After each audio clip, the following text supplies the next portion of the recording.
And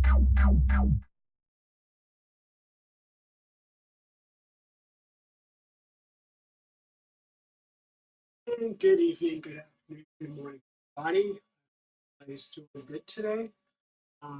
This is a impromptu stream. It's probably not going to be very long. Really, what I'm trying to do is test the new microphone out. So basically, what this is the same lav mic, but instead of being directly connected to my PC down there, I am connecting through the Comica Boom XD2. So hopefully you can hear me. Please let me know. Getting good lights or good sound bars on the OBS, but I'm just not sure if everybody can hear. Great, Ian. Thank you so much for letting me know that. I appreciate y'all. Yeah, like I said, this is just going to be a short little impromptu stream. I just wanted to test some things out. I'm going to be doing a little bit of printing here, so let me get those things going.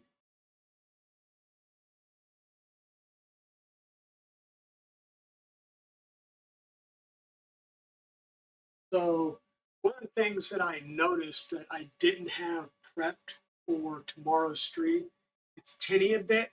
Okay. Let me see if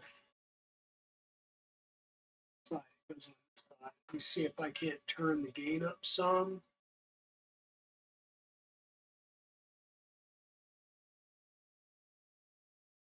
Is that any better?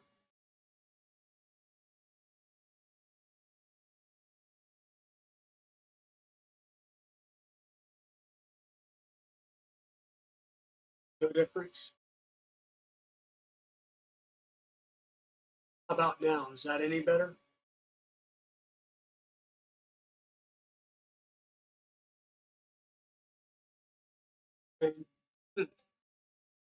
So I'm seeing the dB gain change on the receiver. So I'm hoping that helped. But like I said, this is why I wanted to do this. Picking up all the room, not just you. Okay, and that's why I wanted to try out this from the receiver to OBS. So yeah, so that's why I wanted to try this out, is to see how it sounds. Because I'm not monitoring it, so I don't know how it sounds right now. Yes, I could.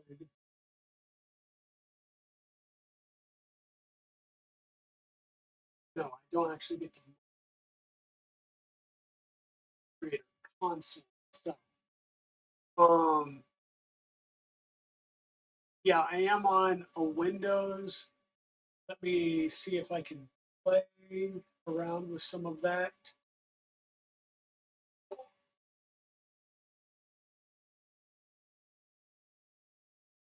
Oh, why did it do that? Let me.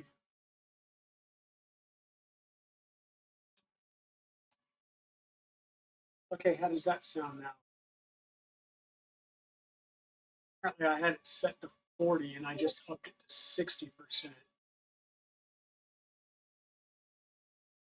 Still no different. Huh.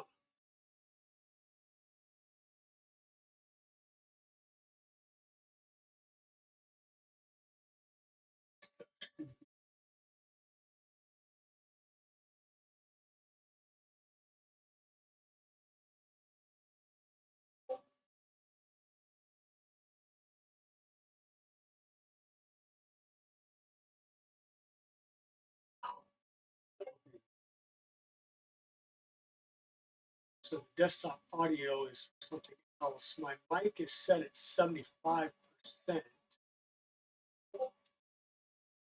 You know what? Might be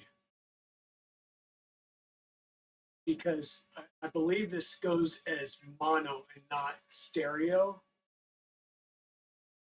So how does that sound?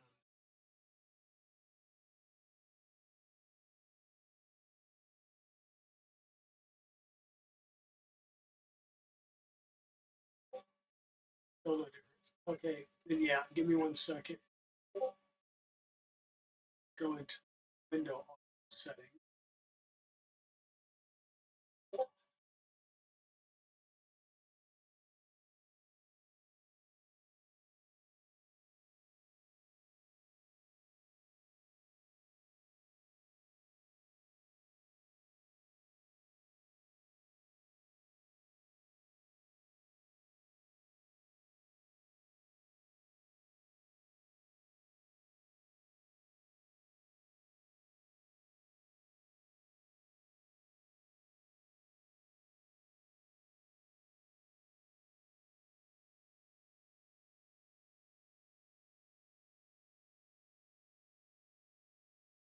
Okay.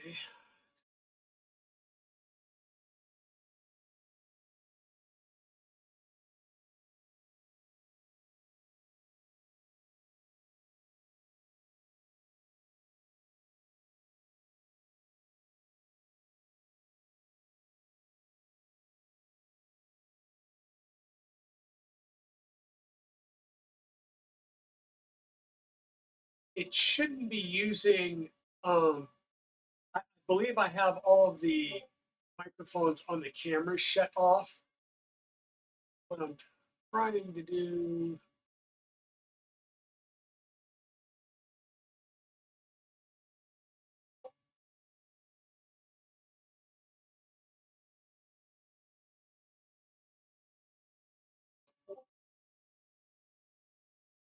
Yeah, home devices, not devices.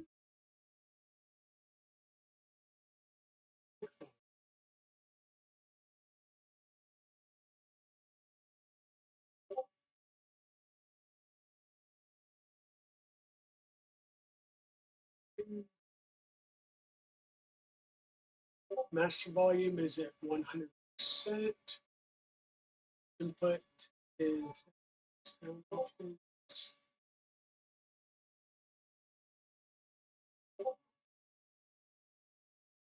Yeah, so input is my microphone jack, which is the Realtek audio microphone jack. Master volume set at 100%. OBS for the scenes is set to 100%. At volume system sounds is set at 75%.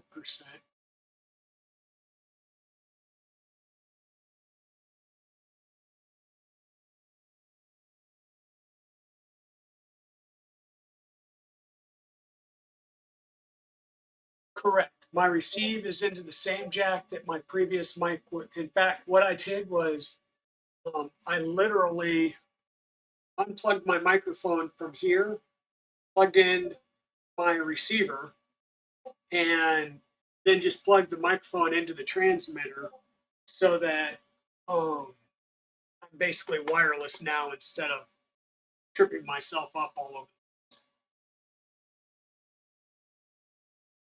So I'm not sure why I am sounding tinny. I'm looking at all my audio settings again, and all of my camera audio is turned off.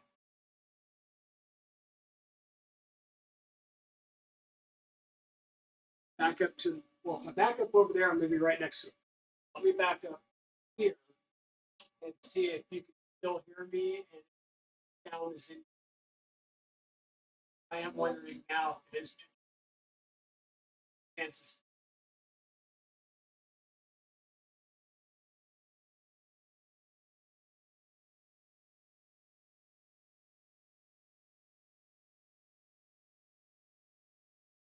Yeah, it is. It is plugged directly into the front port on my PC for the microphone.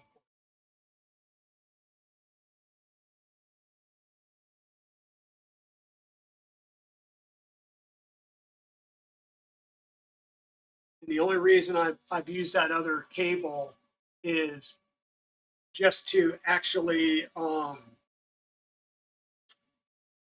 make sure that the receiver is sitting up high enough that I've got line of sight.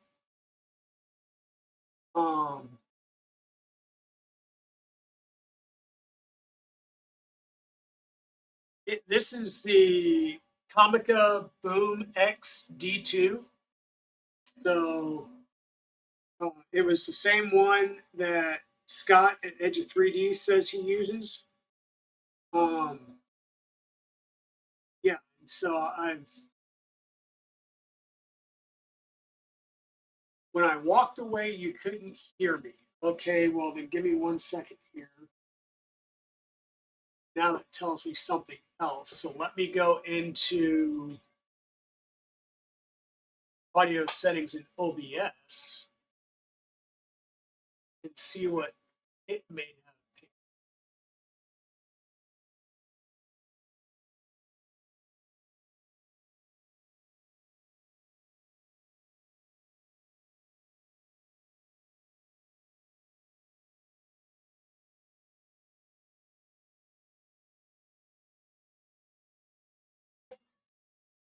You guys can hear me again?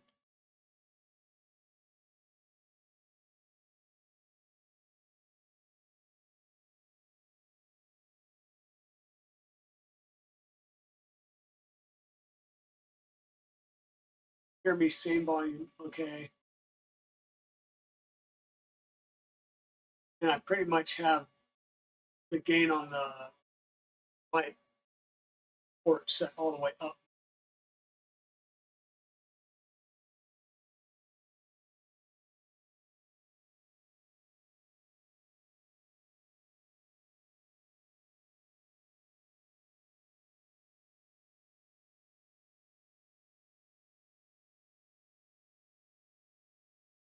Just going through and double checking it.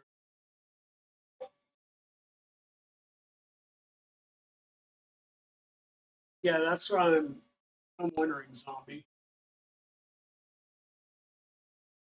Let me do that. Is that any better at?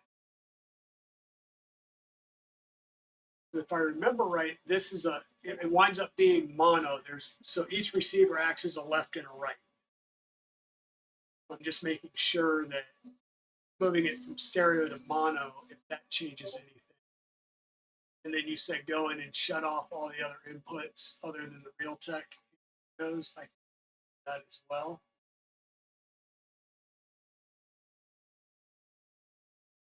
Thank you all for bearing with me. Like I said, this is what I really wanted to do, was try this out and make sure that the sound was working.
That's what I'm going to do. It's going.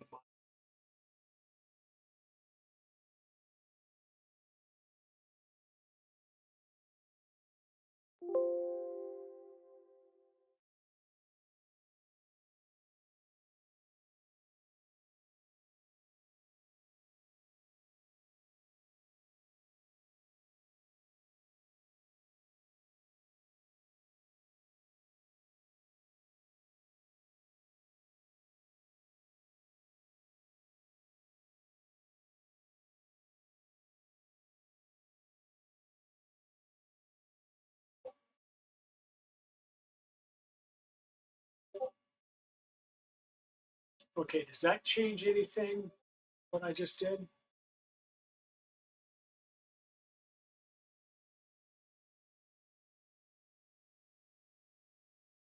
They'll say, damn.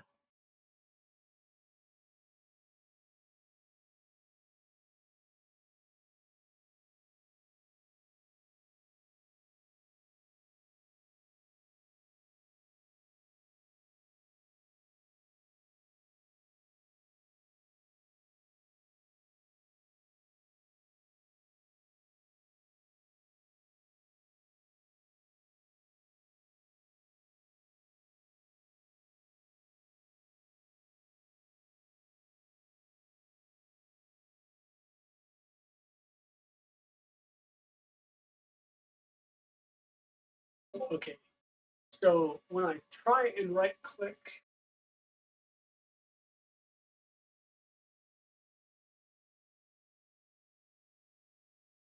right click the audio icon next to the system clock, go to sound settings, input section.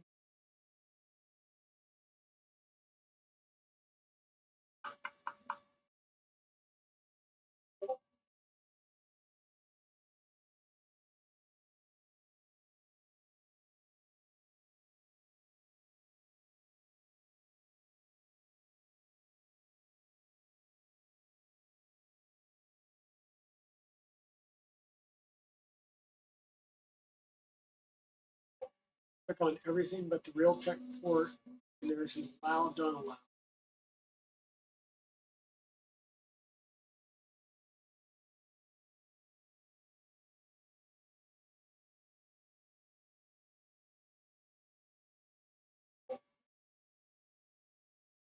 Okay, how about if I do this?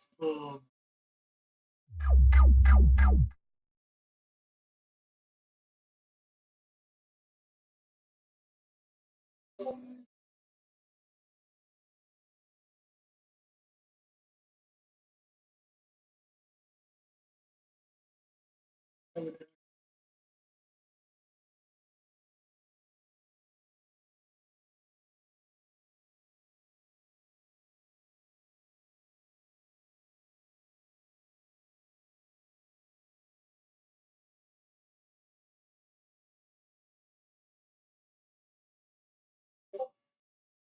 There we go. Finish sound.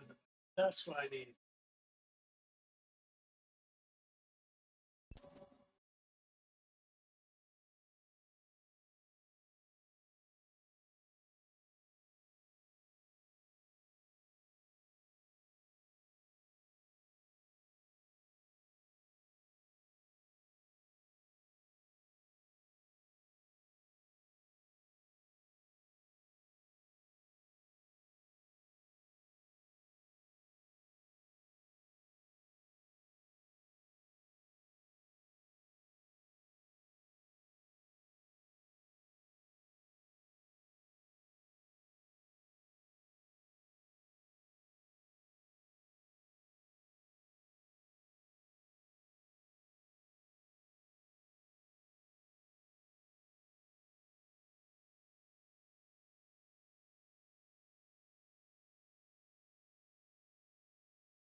Can you guys hear me any better now?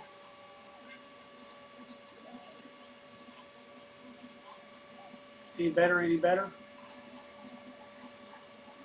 Okay, that's picking you up on the Brio.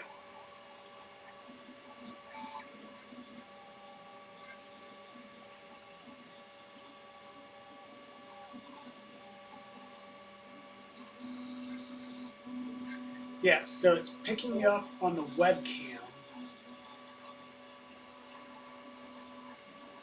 which I don't like, so give me 1 second.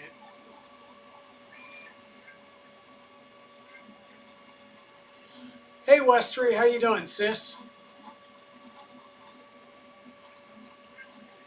Yeah, so settings audio, the main mic is currently set to default. If I switch that to the Realtek microphone,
default, it worked a lot better.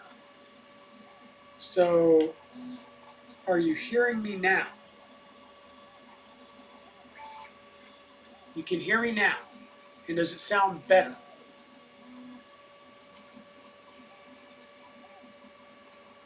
Better in the fact that you can hear me now. Okay, but not better overall. Okay. Um,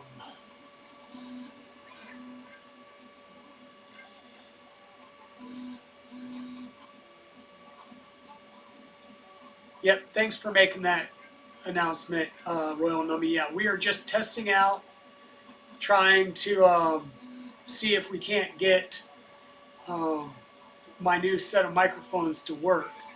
So let me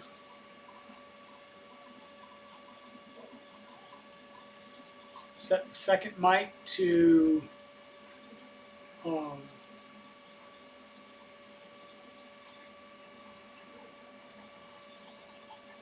the Realtek audio.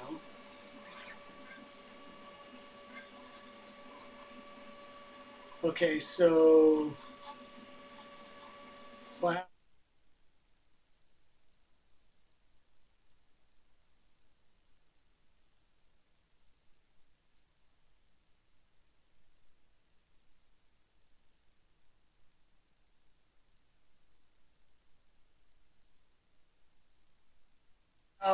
Background noise versus me. Like I'm seeing, I'm wondering if it's just clipping or something. I don't know. Settings, audio.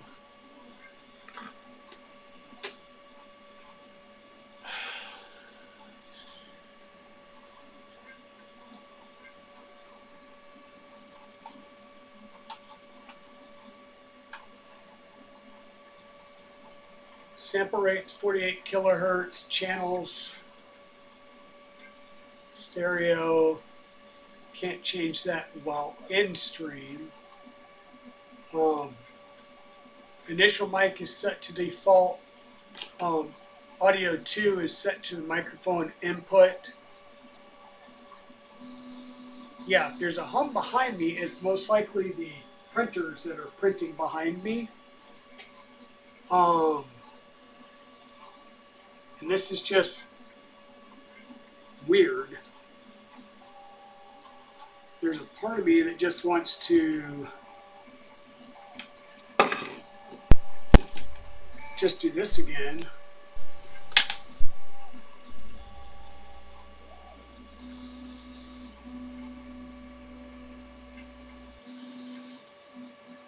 And can you hear me a lot better now? Sorry, can you hear me a lot better now?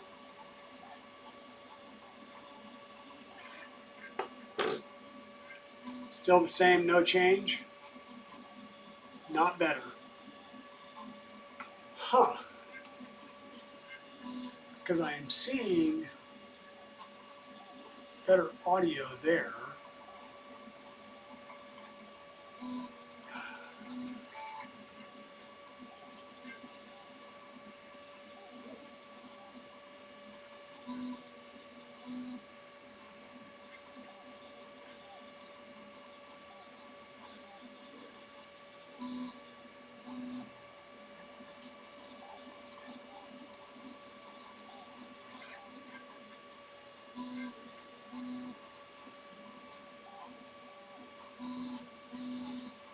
So what I did was I just basically went straight back into the microphone like nothing else.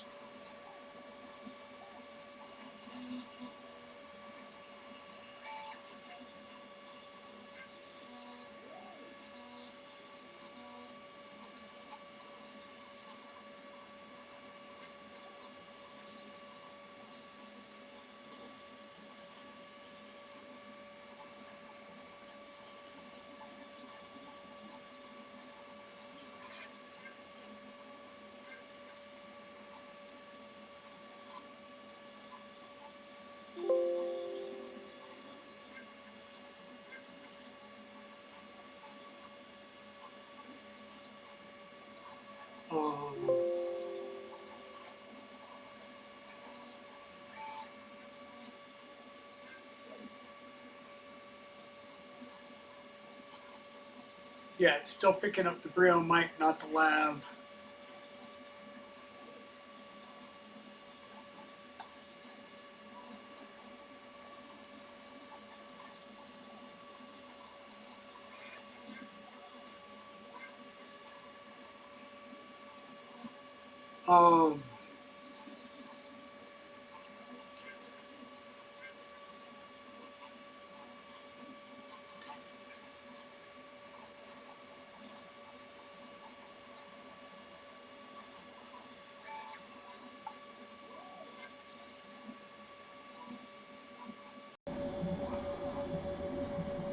Okay, so what I did was I just, that could be too. So my cameras are just straight plugged in, and they're not, yeah, my cameras are just straight plugged in, and I'm not running any of the Logitech software for them. Okay, and are you saying it's better now? Wow, that does look a lot better.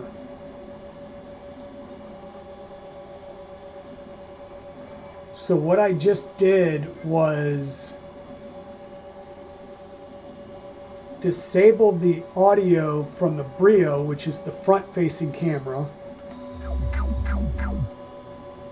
Yeah, so I disabled this camera, the Brio one, and this one is enabled. But now you're saying you're still hearing background. So this is enabled, but I have the volume set to 0, which is weird that it's still picking it up.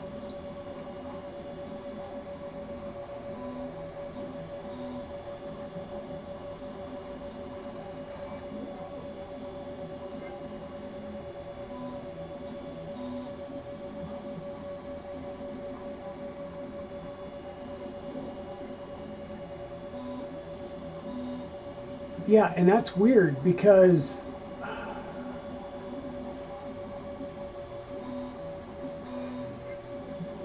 in my audio settings,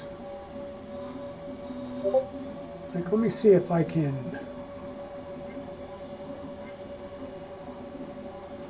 close this.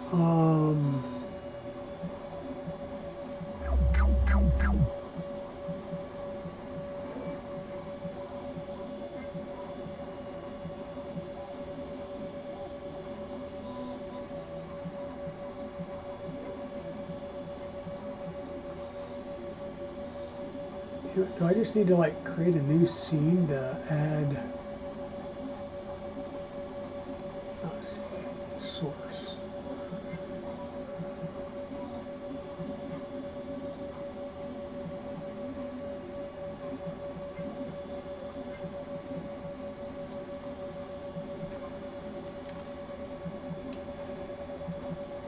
Yeah, we'll just do that, do that. Capture this display.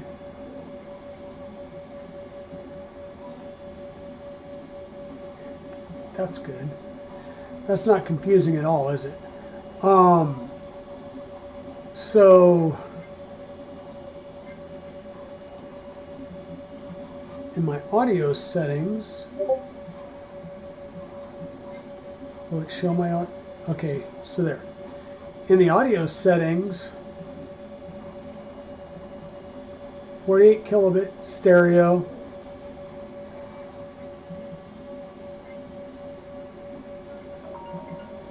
Hey, Abaddus.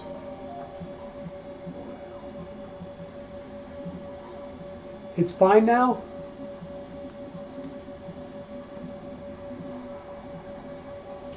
It's picking up the fan sounds, so set the second mic to the Realtek. So this one's set to the Realtek.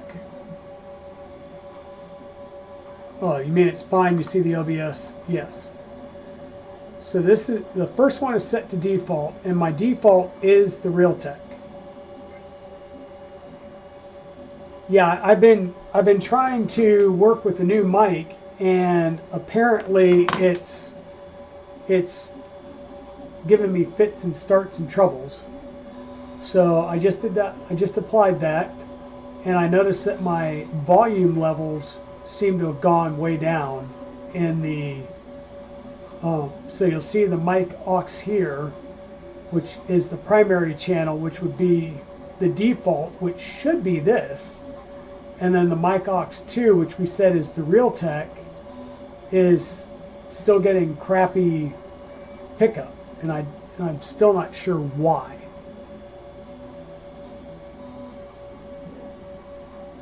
Now mute the first mic. So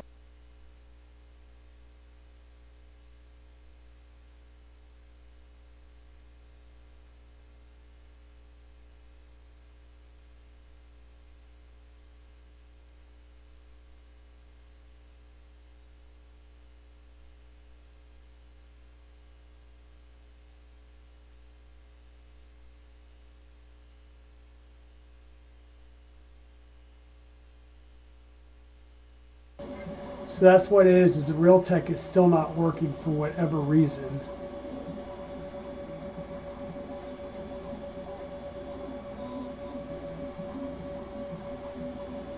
So Windows settings.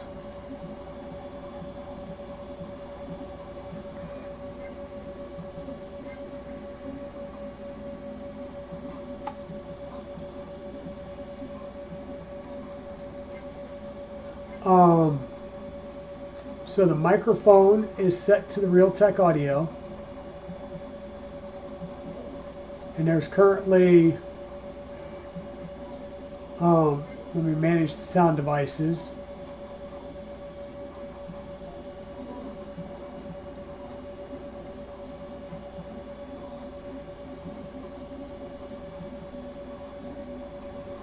Sorry, did you want me to go into the device properties or click on the Realtek mic?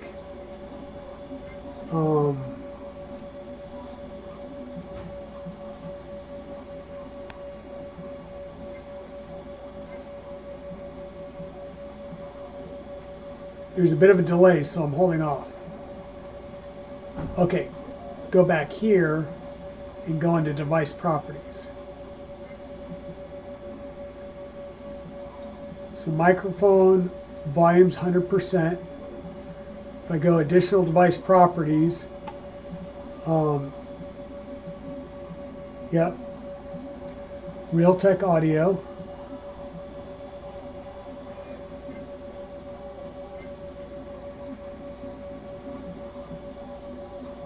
Yep, it says front panel 3.5mm jack, and I am plugged into the mic jack, not the headphone jack, so we're there.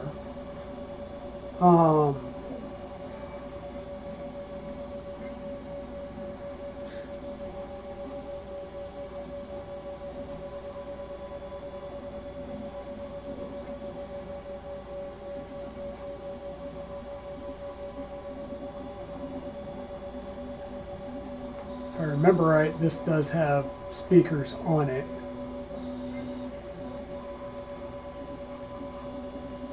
Hello, hello, hello.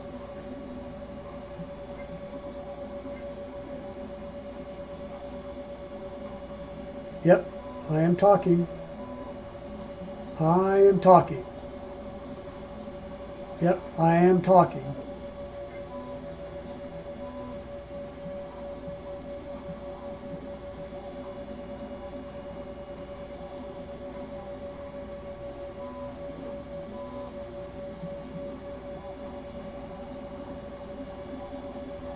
Mic level's 100%.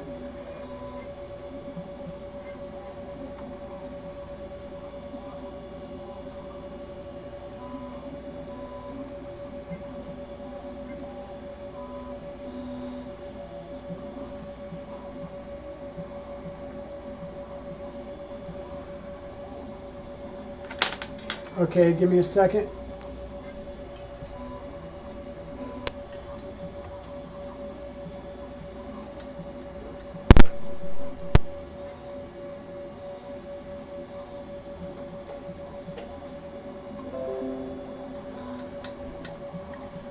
Okay, so what I did was I just unplugged it, replugged it in, see if it would kind of reset itself and right itself.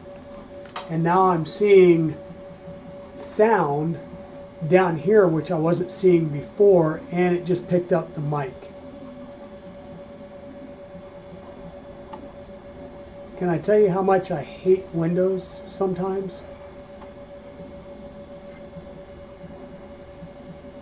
The input is... Okay, so hold on a second.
So now I'm kind of wondering if this mic has even been working at all this whole time, or if it's just been picking up the Logitech mics.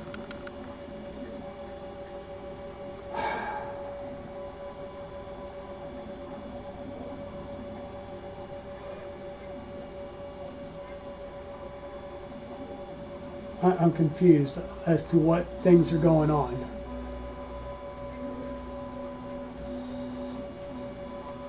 Let's get a webcam on the transmit and receive units. Okay, so I need to shut this off so you can see the transmit receive units. I'm going to go ahead and plug that back in.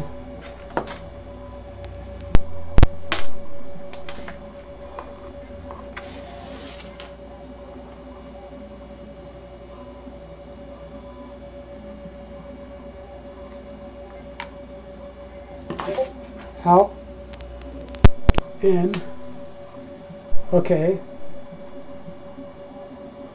So, can you hear me more now? Hello, hello, hello? That was weird because at first it seemed like there was a lot of good gain on that. Yeah. So, there's the screens. This is the transmit. This is the receive. Like I said, we keep seeing here, but I'm not seeing the receive really show up much on the right hand side. Yeah, that's what I was thinking, is the receive might not be getting a signal. I tried pairing.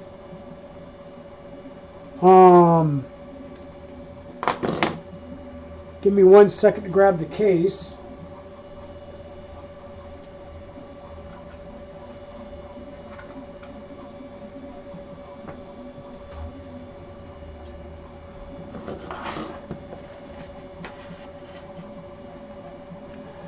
Yeah, they're supposed to be set up together.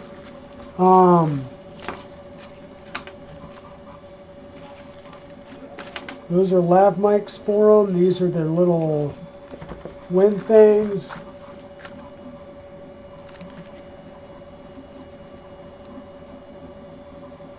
This is where we need Scott to get here, Dutch dude, since these are a recommendation of Scott. You go, oh, do XYZ. So I'm wondering if I should just go ahead and just hit reset on this and reset it, is what I was getting this out for. Because I've tried pairing it.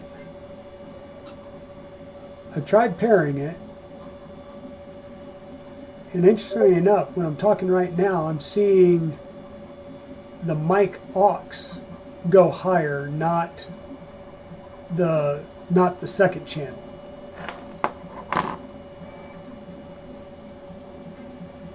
So I believe this is picking up, but I'm not seeing stuff down here as it's picking up. Yeah, and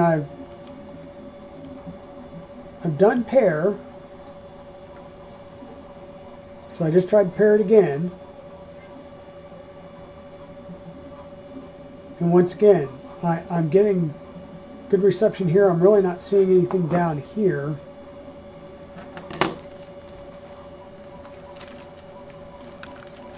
Yeah. Yeah. So let me do something here.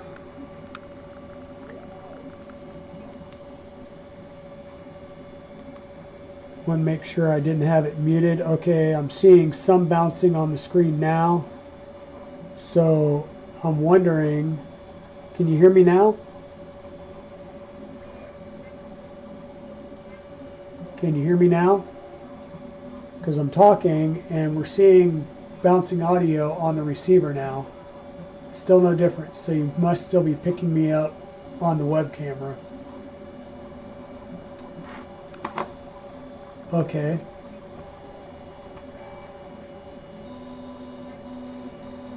The hell did I hit?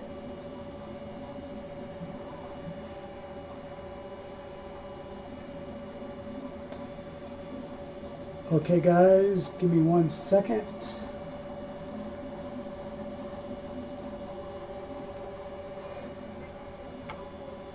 So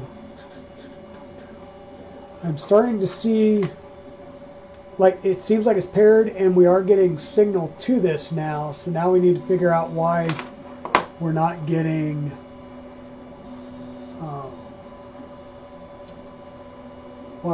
any audio on the channel.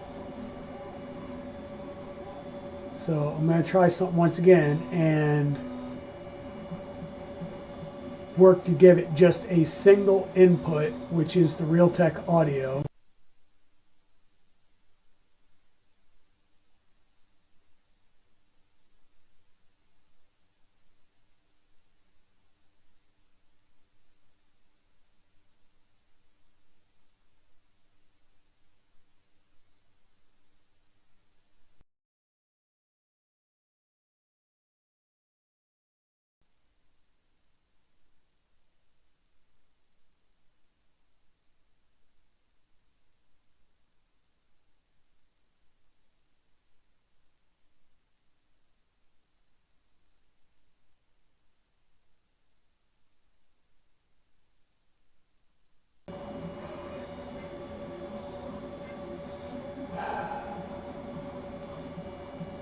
Are we back now?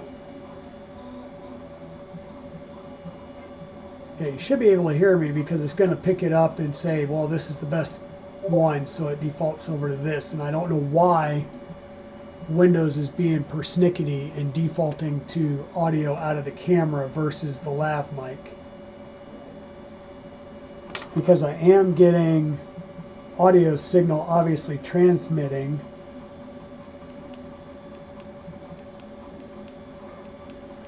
And I've boosted the audio, so we're getting plenty of audio. Oh, jeez. Come on. We're getting plenty of audio coming through on the receiver. It's just apparently not getting to you all.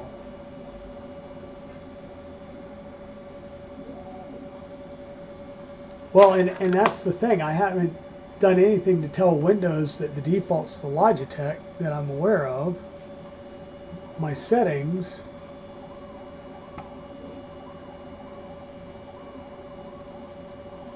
Is my input device is this. My input is physically set to the microphone, not to this.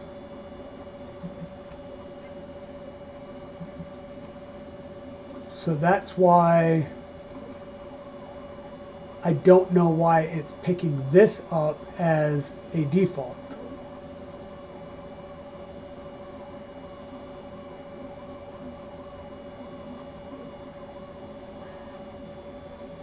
Did you override Windows and OBS though? Not to my knowledge. My audio is set to default and default. If I come in here and override it and tell it to go with the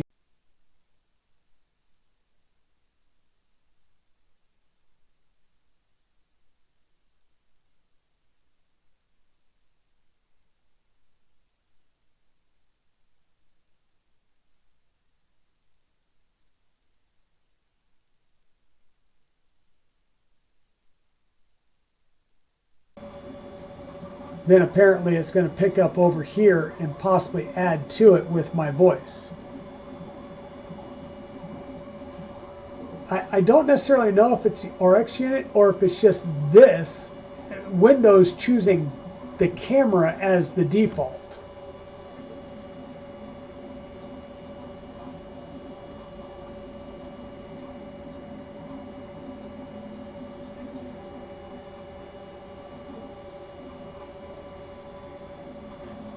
Yeah, well, something's choosing, and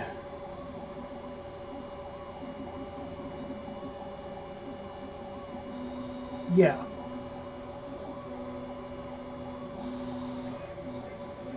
Yeah, and once again, I don't know why it is picking up this as the source, because I physically, you know, I you know, whenever I disable it, then I lose all audio, even though I'm telling it to use that microphone input, and that microphone input is set to the front 3.5mm jack.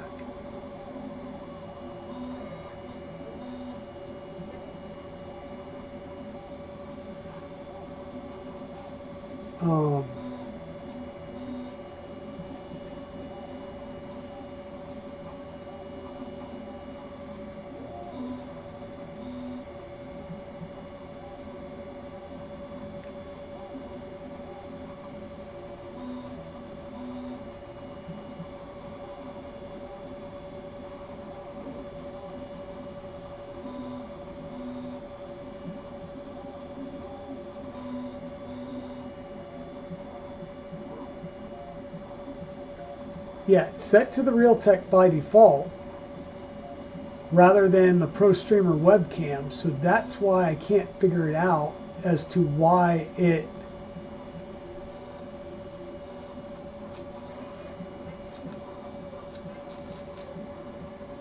I believe it's a good cable.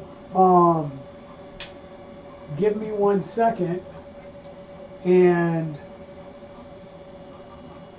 let me try something, because what I'll do is I'll take the receiver using the receiver's cable and go directly into it and see if that changes anything.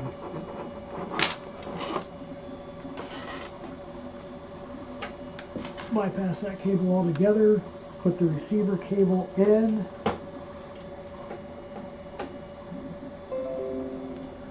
Okay, so now the receiver cable is directly in. I see movement on my mic here, and I'm going to tell it that I just plugged a mic in. Say OK, and now you're hearing me, correct?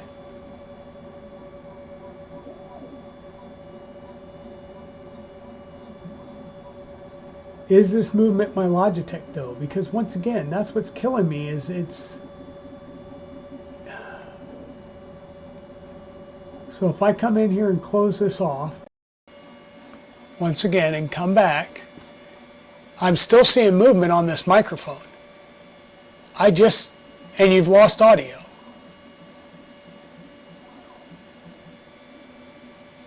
Because it's working now, but it's mono. Okay. That makes sense though, because I believe that was the, I believe that is the effect that we're going to get, is that it acts as, each mic acts as a separate channel. So if we now take this, let me leave that up but drop it down. If we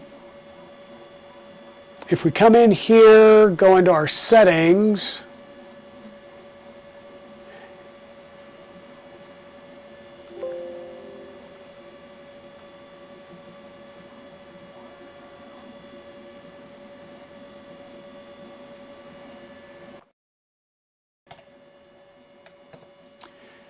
is that a little bit better? I dropped it down to 40, so hopefully that's better. Okay, good.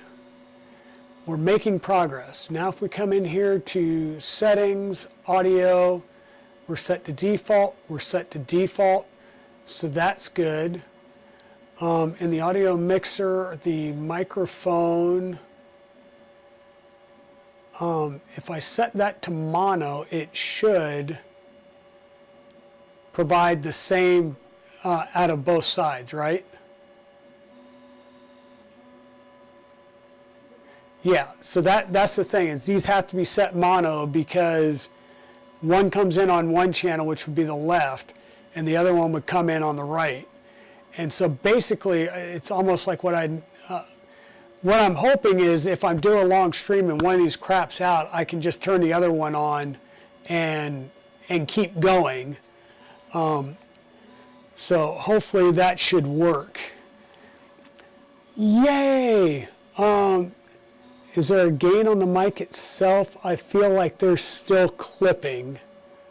On this, there's no gain. There's a gain on the other side.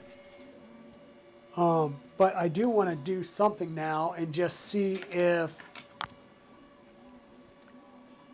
So by default, if I go to the lav mic, it should disable the. Okay, let me switch this off. Okay. From what I hear, if I plug in the lav mic, it'll shut this off, and then the lav mic will start working. So that's going to be the.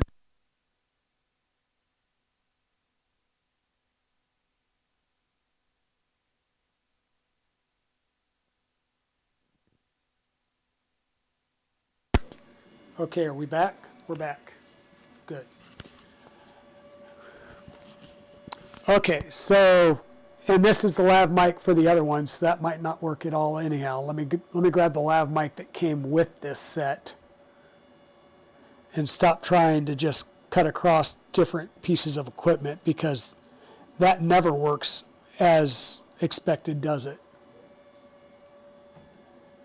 Yeah, so let me put that there. Let me grab one of these lav mics.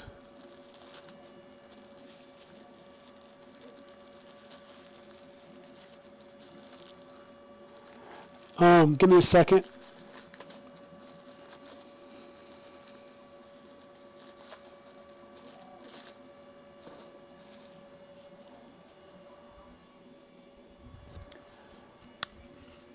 So this is a mic input, and this is actually, it's like a retaining clip. It's not an actual input, it's just a retaining clip.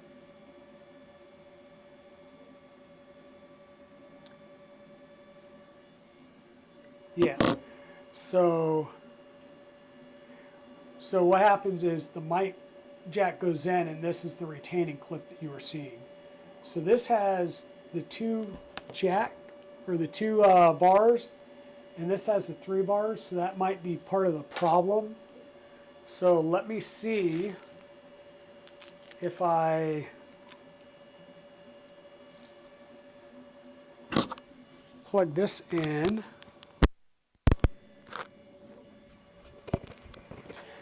And does this, oh yeah, that sounds a lot better, or at least it looks a lot better on the transmitter. So that should be good. Okay.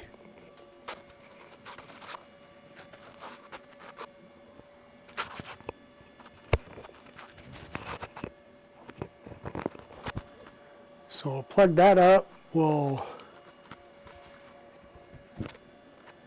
slide that down. Okay, and the clipping should be part of my audio configuration settings, right? Would that be the maybe my actual bit rate and the noise canceling?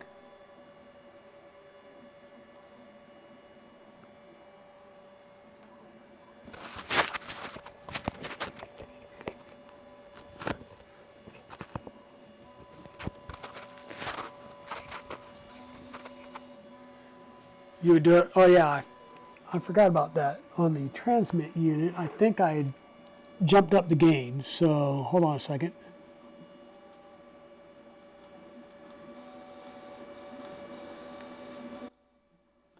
How about that? Is that better?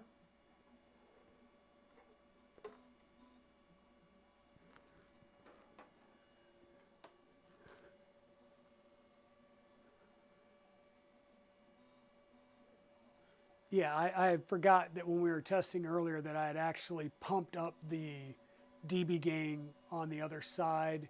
You don't hear the background noises as much, but I am quiet. Okay, well, I think that, yeah, we can solve that part now. Let me come into here. Mic.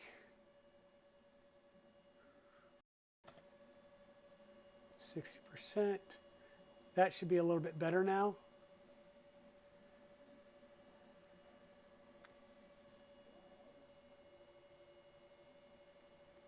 Am I a little bit better now? Go to 80. Okay, I can do that.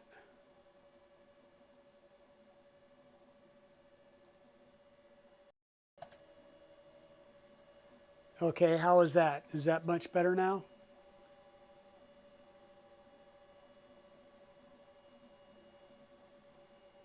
Hope so.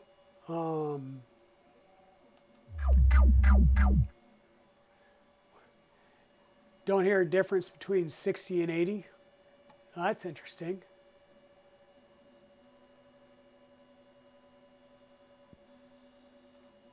So you want me to go to 100 on that? I can do it.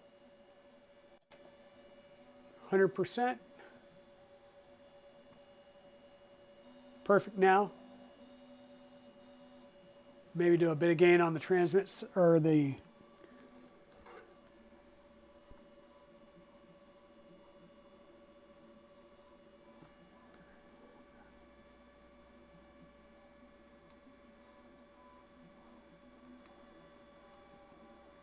okay, how's that doing?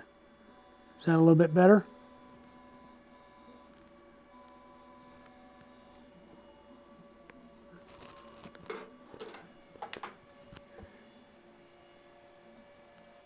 Awesome, awesome, great. We've made progress.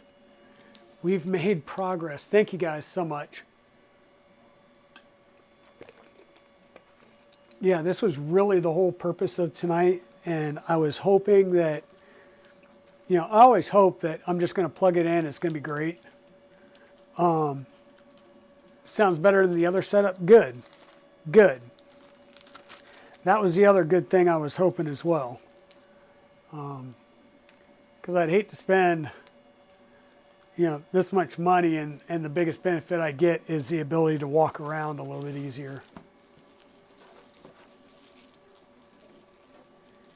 Add the lightweight X bar to the bomb. Oh, okay. I was like, lightweight X bar, what are you talking about? I know what you're talking about now. That here, this goes here. I'm missing something. Something must have fallen. Okay. Oh. Now I can move around a little freer. Give me 1 second. Because I thought I dropped something. I did. Okay. Spare fuzzies. Okay, we're cooking with gas now. Awesome.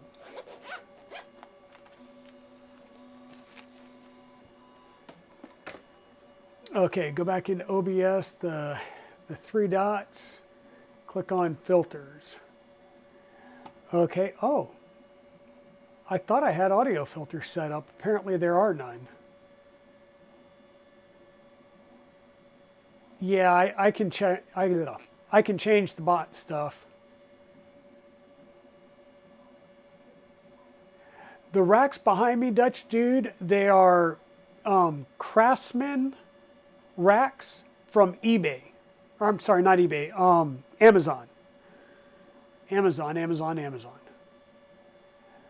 Okay, let me go back to showing my screen then. Close that. Display capture, we'll open this up, go to filters, and I wonder if it, I don't know, for whatever reason, I was pretty sure I had a filter on here before, but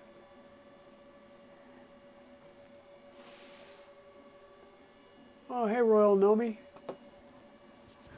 Love that little emote. That is so cute.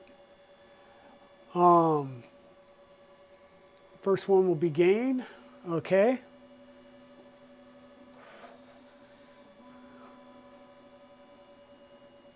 So we'll just call it gain.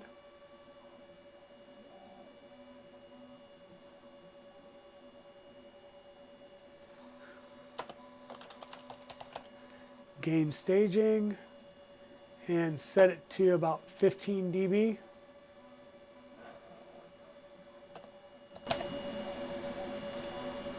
Okay.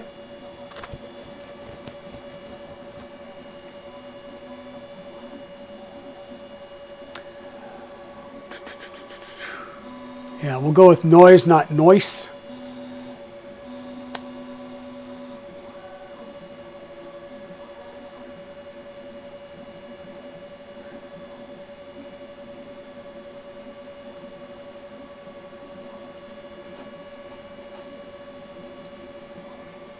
Suppression. There we go. Noise suppression.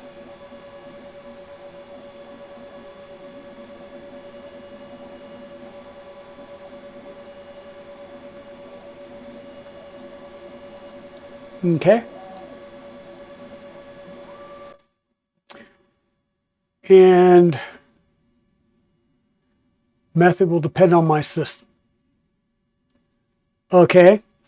So the system is apparently, somehow I have a feeling my system is about ready to try and do a reboot.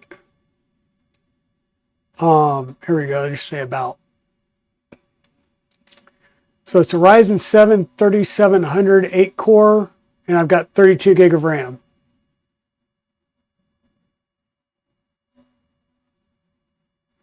All right, Dutch dude. Okay, so set it to low CPU usage one.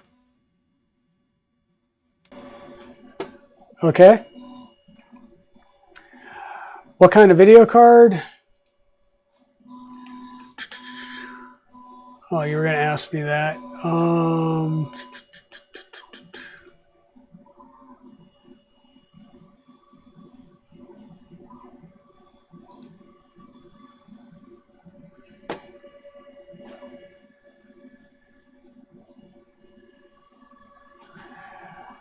Oh, great. New drivers.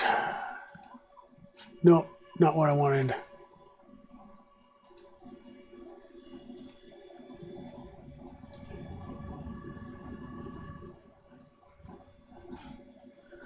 Yeah, it's an NVIDIA card.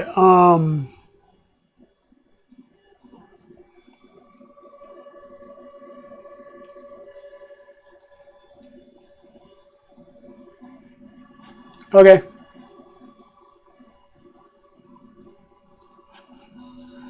All right, sounds good.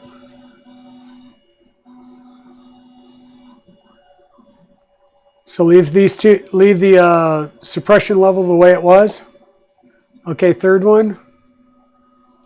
Equalizer correction.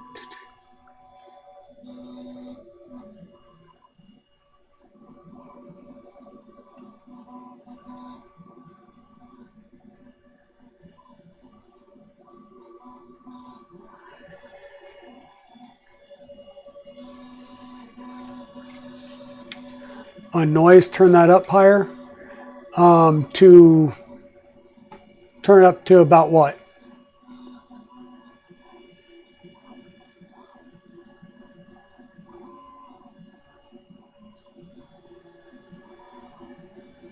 Yes, yes, yes.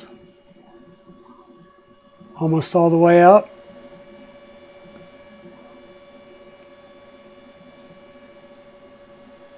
Keep going. Well, that's all the way up to 0.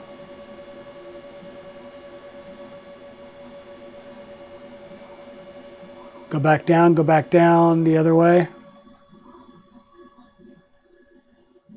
The other way, the other way, the other way, the other way.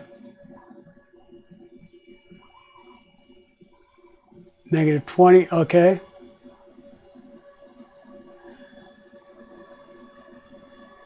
Like -20 or maybe -50.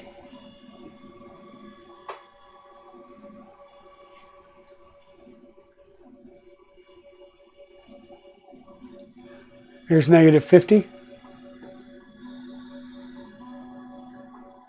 Okay, gotcha. So it's gonna filter out some more of the background noise that way. Even more? Okay, hold on.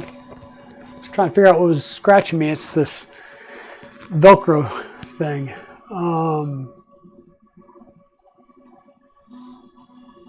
All right, taps out at negative, what is that, 60? So that's as far as I can go that direction.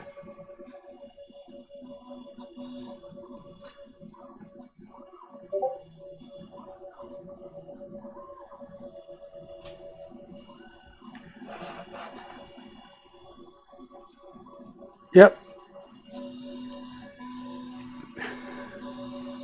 Yeah. Okay. Set it midway for now.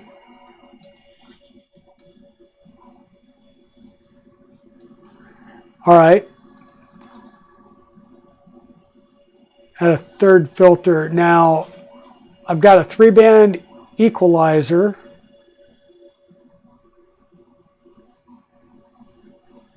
The 3-band equalizer one. Okay. Leave the name.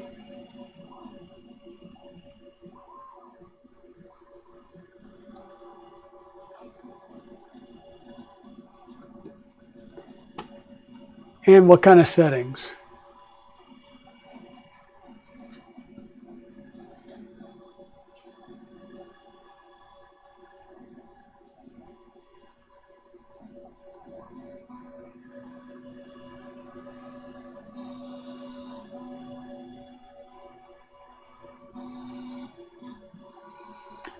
Low and high up a bit. Okay.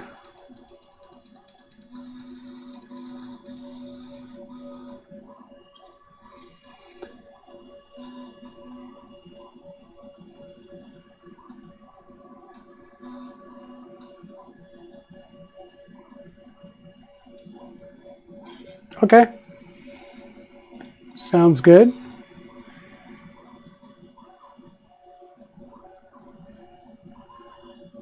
Fourth filter. Okay. Compressor.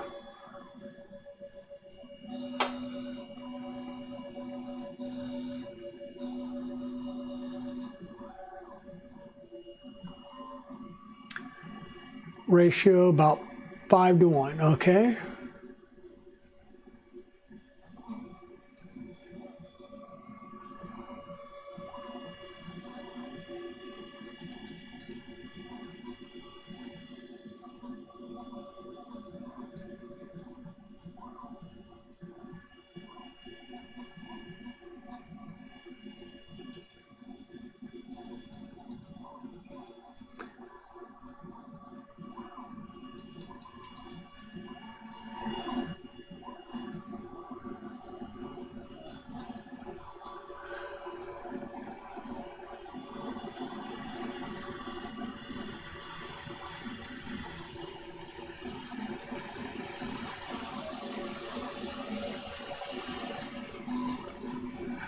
Hey, Stephen Poole, how's it going? Bottom setting, leave at none. Okay.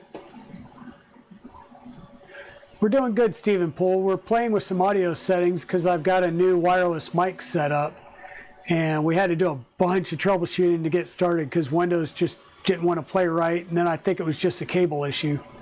So, another EQ, call this one Flavor. And this is another 3-band.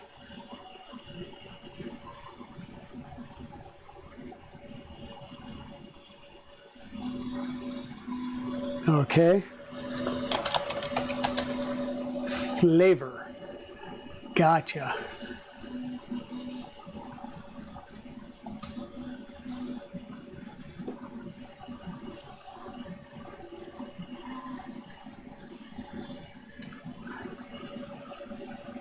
Okay, and how are we going to set this one up? Set high to 2.4. Mid to negative 2.2.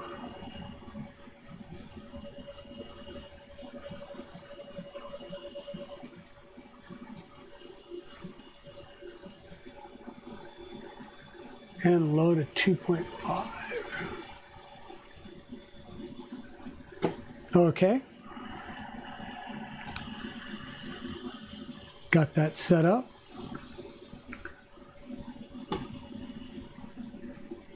Last filter. Okay. Limiter. Gotcha.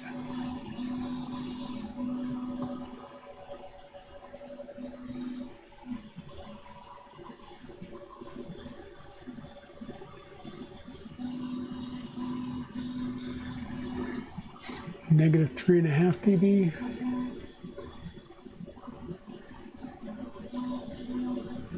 And release to 60. Okay.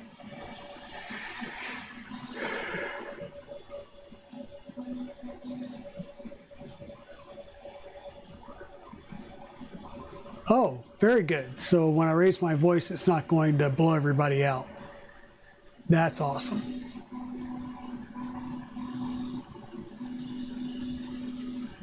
Okay, is the noise suppression. So we need to go back up to noise suppression and tweak some things, or...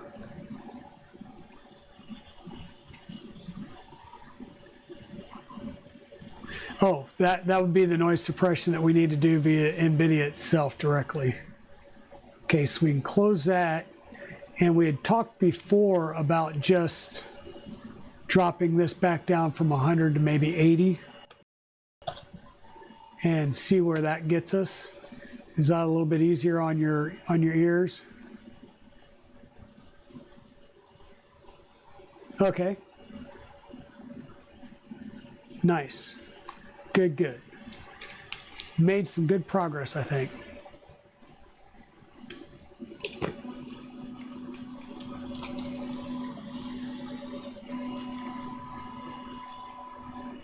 Turn that back off and we'll get a little bit of visuals back in here.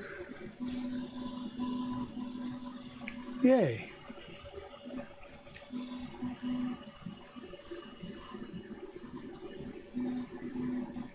Okay.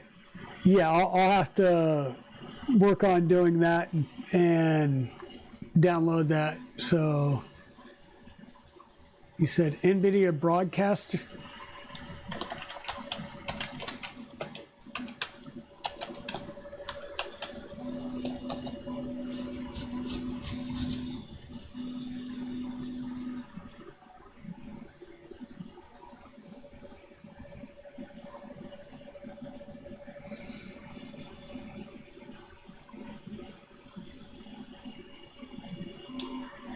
Now, will I need to run the audio through the video card itself then, or will it pick up and be able to run it?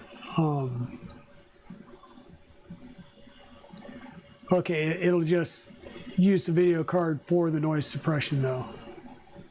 Okay.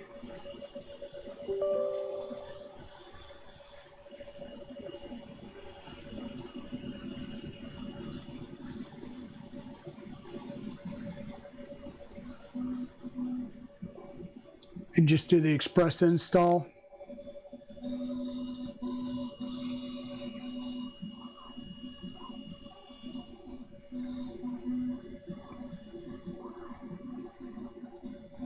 Okay, gotcha.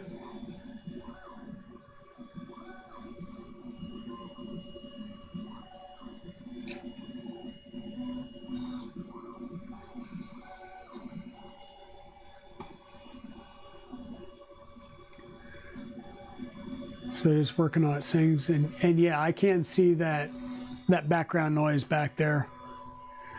So I'm gonna have to take all kinds of notes on how we set this up in case I ever change them again, or have, you know, heaven forbid I go to do a upgrade to OBS and it borks everything.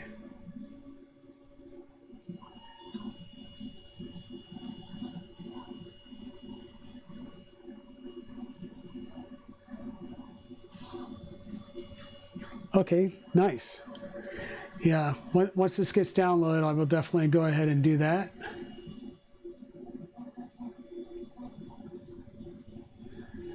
So thank you, everybody, for showing up and hanging out with me tonight.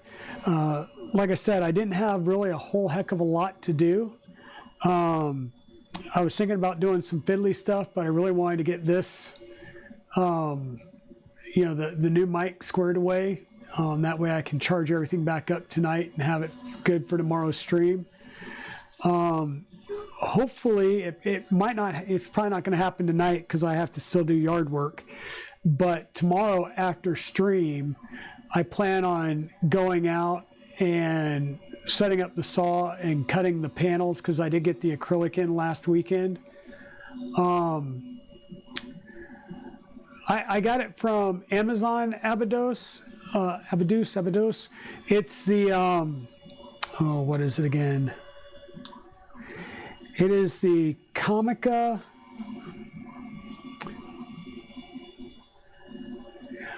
Let's see if I can get up here where it's the Comica Boom X-D. If my camera will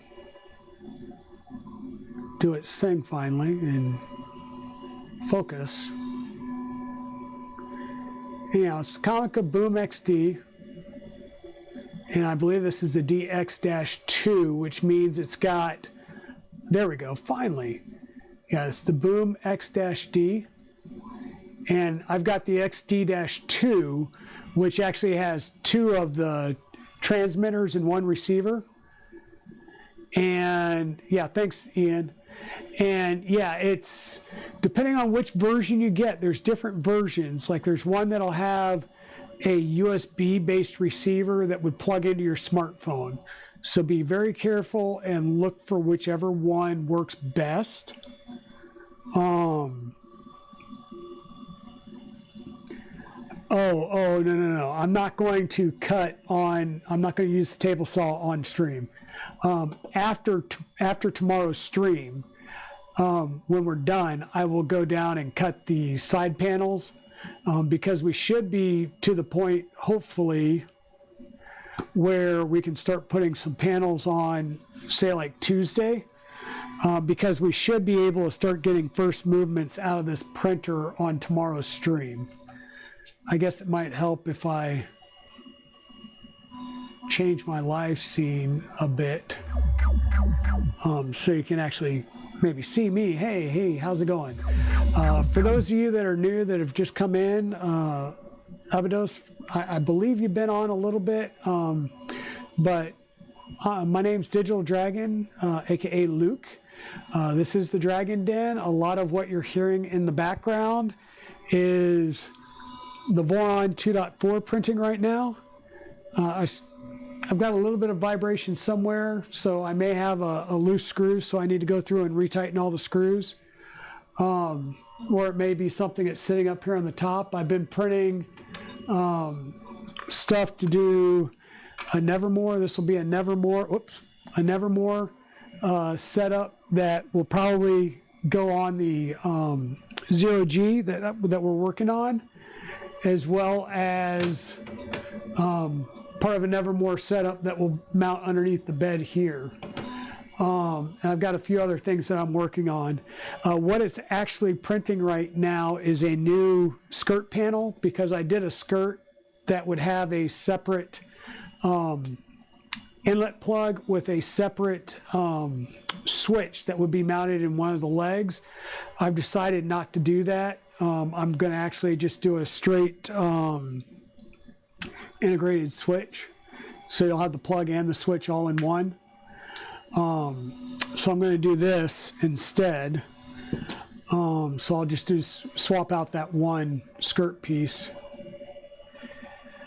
Oh, no, don't unfollow Abydos. So that Voron, I actually won the printed parts at Rocky Mountain Rep Rat Fest, and then bought pretty much everything else for it from Tensor 3D, who helped, basically they helped sponsor the build. They gave, I think basically they gave me the fastener kit and then gave me a decent discount on everything else. Possibly the colors on that is Polymaker ASA purple and Sparta 3D sparkle fluorescent pink. So, and then the build that we're working on right now, which, give me half a second and I will stick it up here so that we can see it. We move a few things out of the way here.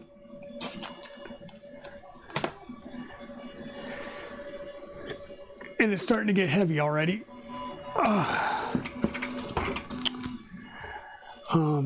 Yeah, let me do that and I'll just pick it up and pull it back some so you can see it. This is a ZeroG Mercury 1. And this is a full custom frame that will allow it to be enclosed. Some people have been building enclosures on their ZeroGs. So let me rephrase this. The ZeroG Mercury 1 is a Core XY gantry system, so the top part. The triple lead screw kinematic bed mounts down here is the Hydra mod. So if you're building this off of a Ender 5 or Ender 5 Pro, which is this size, you could do it in a phased approach where you just do the top half, and that way you may replace the motors, but you still have the same number of total motors within the printer, so you don't have to change any of the electronics or anything in the control compartment other than firmware, right? So you can get that running. Then you can go to the next phase and do a Hydra setup like this, in which case you would add 2 more motors and you would have to upgrade your electronics at that point. Yeah, Dutch, you might need to build one of your own design printers that you just got a serial number for one. So now you have another opportunity to build a new one. So far, the only thing I've really done down in the electronics compartment, I'm going to switch the camera view, is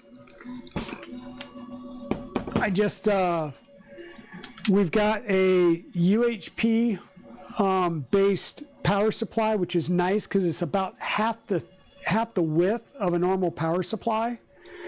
The SSR is mounted here, and the way this works is mains power is on this side, so this is the mains power quadrant, right? And that's another reason why I want to keep the switch in the back versus bringing the switch up front, because main power is only right here in this back quadrant. Guess I can make it a little bit easier here. And then this side would be the 24 volt output. And what I'm going to do is I need to print off some clips, or a DIN clip that'll sit here with a couple of Legos. So one of these will come out and go into the UTC. The other output will come out and go into the Legos to provide motor power and board power. I won't use the bed power in or the bed out. Instead, I will plug into one of the heaters down here and bring the signal over to this to turn the bed on.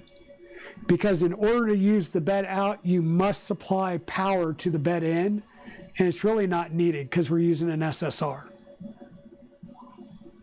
You need to build the Plus version, because I love my Plus version, except for the fact that it's down right now because I had to replace some parts in it with the newer 1.5 parts, and I'm probably eventually going to have to replace the belts because the belts got shredded up a bit with the older parts. And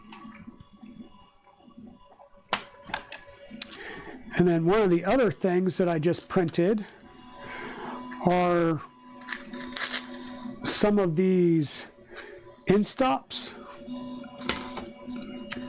So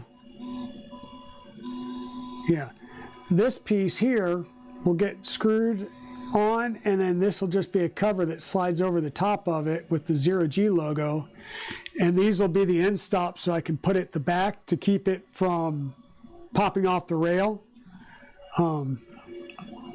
So basically it would be like mounted at the end of a rail but up on the gantry here to keep it from going off. And I definitely want to get one over on this side just to be safe, because I'm not running 330 rails, I'm running 300 millimeter rails. So there is the potential that I could run off the edges. So I just want to put stops at the edges to make sure I don't basically. And then the other thing that I'm printing is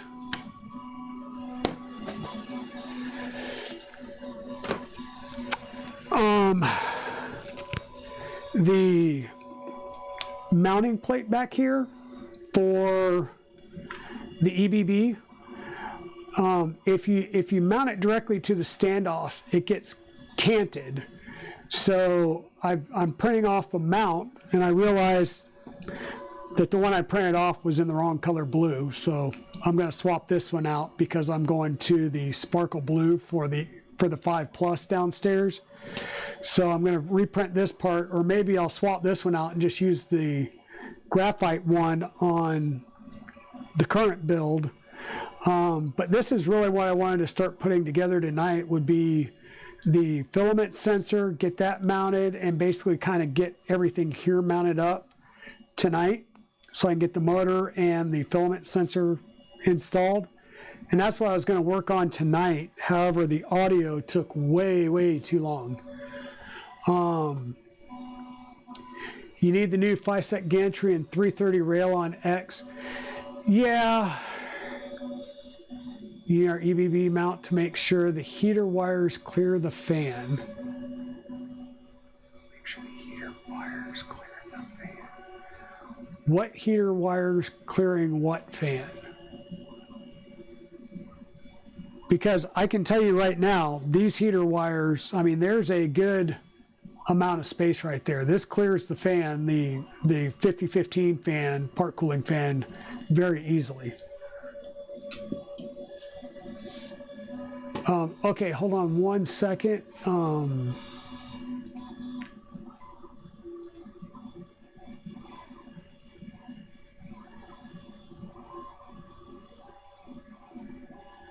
Yeah, it comes with those standoffs for the,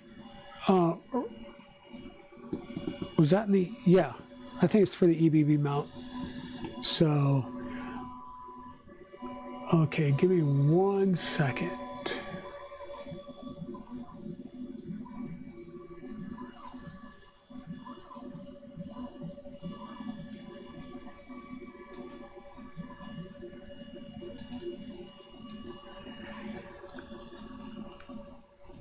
So I'm going to switch over here real fast, and got the display capture. Wow, that's, let me see, there we go. Okay, Ian, real fast, this is the NVIDIA broadcast stuff. Do I need to set anything in here, or just leave it the way it is and change it in OBS?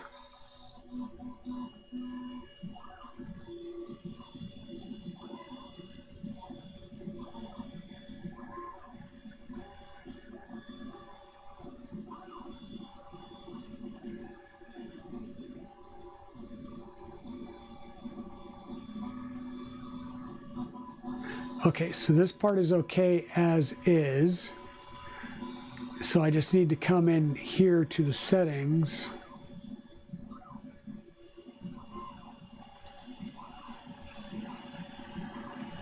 No, it wasn't there. It was here. Filters.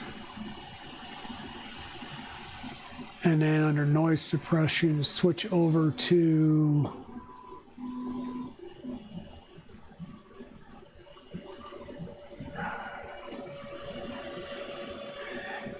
yeah, but I didn't see the NVIDIA option show up, so I wonder if I've got to,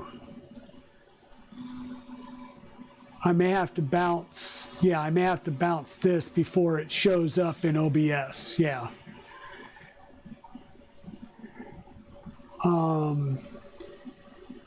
And you had said,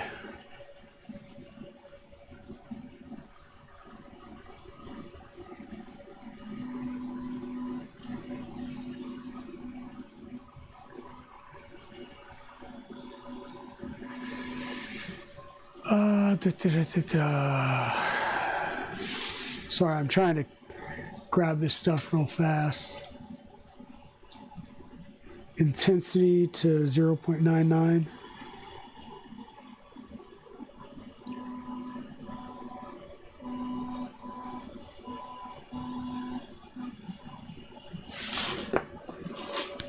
Okay.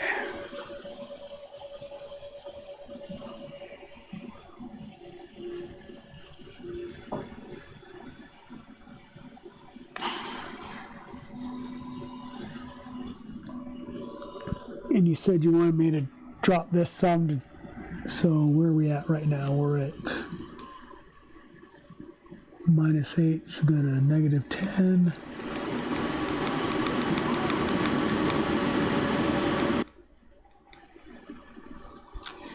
Ooh. Okay, did that a little bit.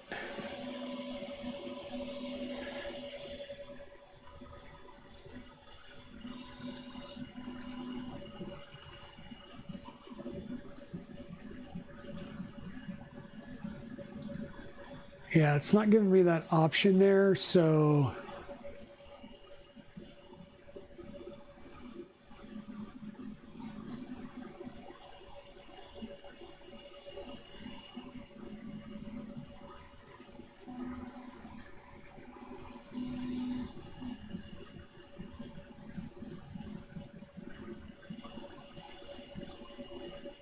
if that's the case, then what I would rather do is come over here and go into sound. So this set, by default, it set my input automatically over to NVIDIA Broadcast.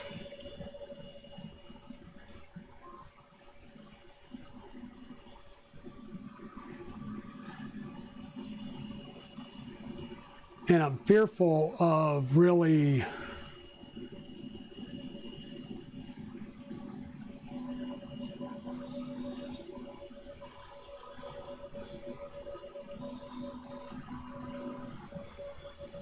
yeah, it should have picked it up, and yeah. So settings, audio, OBS, it's set to default right now, so it should be picking up the system default.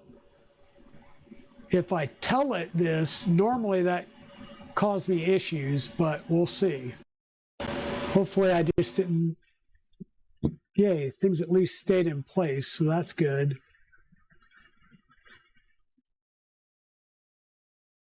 Yeah, it's still not picking it up here.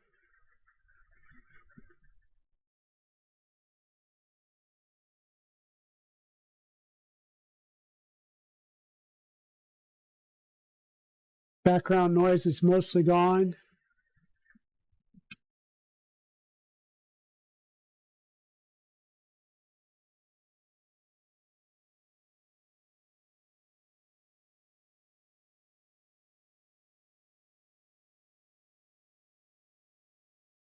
Okay, you're killing me. Too many things going on at once. So you only hear the printers when I'm talking.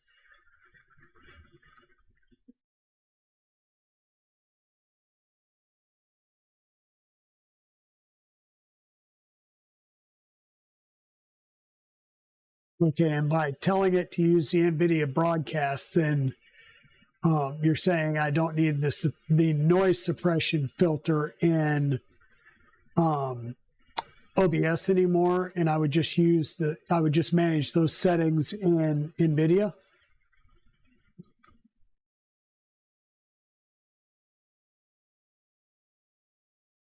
Okay. Okay. Well, we will play around with that a little bit more.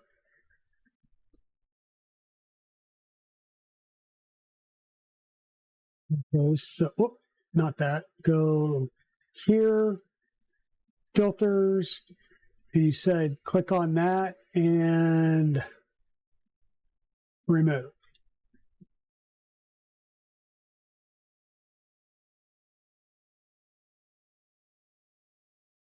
Which is half AI. I wouldn't doubt it. I wouldn't doubt it. Okay. So that's done. Browser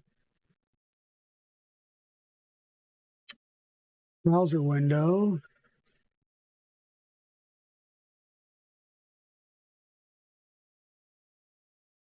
That, say okay. Wow, that's amazingly big.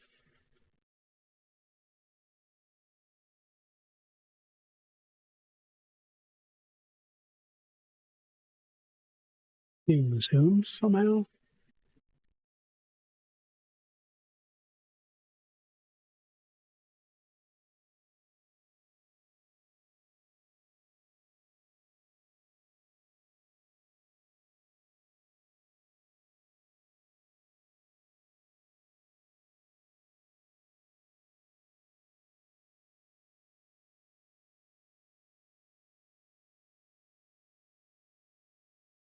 Okay, well, I was hoping that would help, but it didn't seem to help too much. What I was going to start working on here is kind of doing the assembly of the filament sensor. And really, I will need the wires, but I'm going to kind of use the old one for this. So basically, I have the old one here, and I'm just going to use it. But what I do need to do here first, we'll just come back over to this scene. Hey, bring us down here. So what I'm going to do is I'm going to start off just removing the board. I'm going to leave everything attached because, one, I want to make sure I have the pinouts because this is a working configuration. This just came off of my Ender 5 or my ZeroG that's based on the Ender 5 Plus downstairs. So what I'm going to do is remove the board.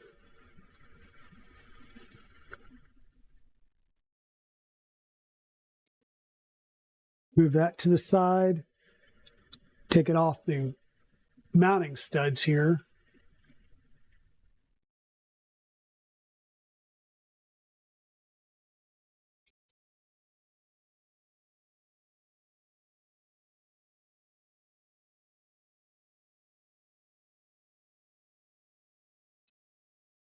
And now this one's off, and I can put this one on because this color goes with the new color scheme I'm putting in place downstairs.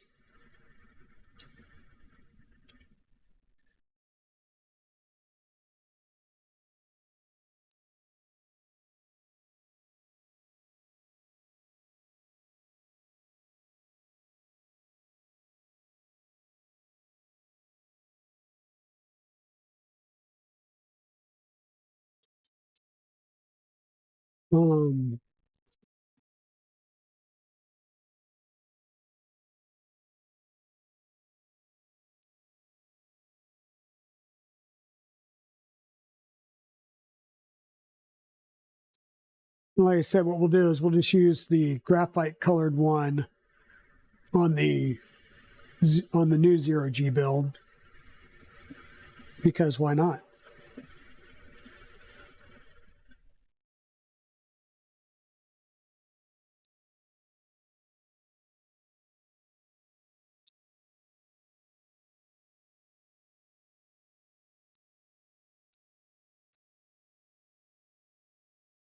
Goes there, and then we just bring this back up and screw it back on.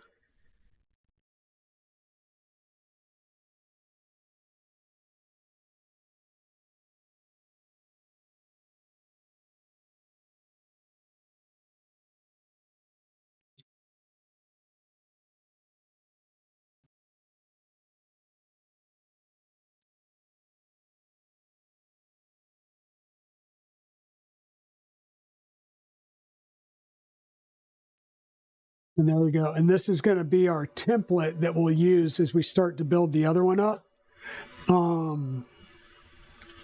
So we'll have our orbiter kit. And this is a nice little kit, basically. It's a pretty good setup. we're only going to need a small portion of this wire when we go to wire it up. And wow, this is even better. So normally you'd have to assemble this. So the board is pulled out and there's a steel ball down there. If you've ever put together a Prusa Mark III, there's a steel ball down there so that whenever you put a piece of filament through here, it moves the steel ball over and it's just pushing on a moment switch. So it's basically just think about it as having a push button switch right here and another one right up here through the top. This is clear, so there will be an LED that'll light this up based on whether filament is present or not. So we've got that. We'll need our orbiter extruder itself.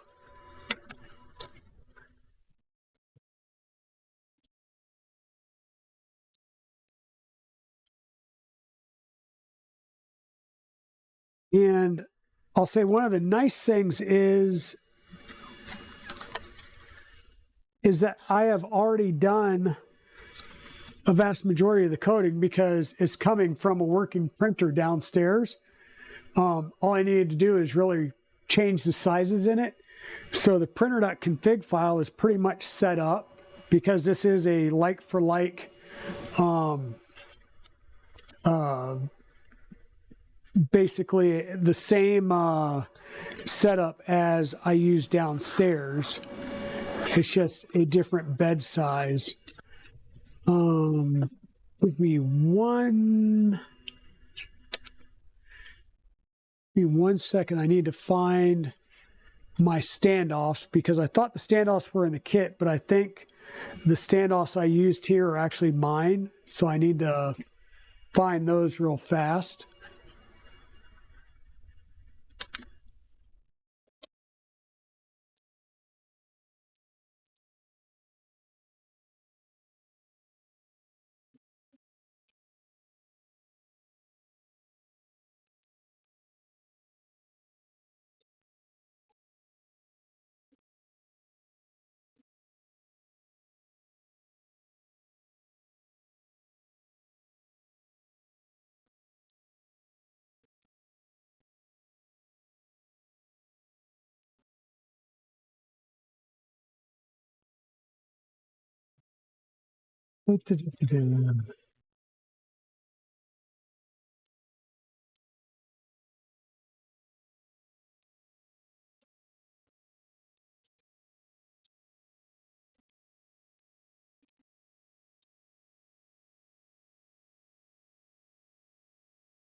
Well, darn it, they're not readily like right in my line of sight, so we will continue without those at the moment, and we'll have to put those in place. And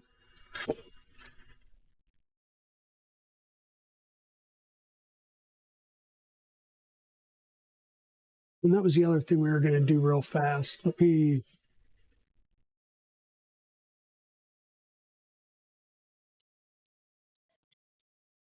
see if I can't kill some of those spam timers real fast.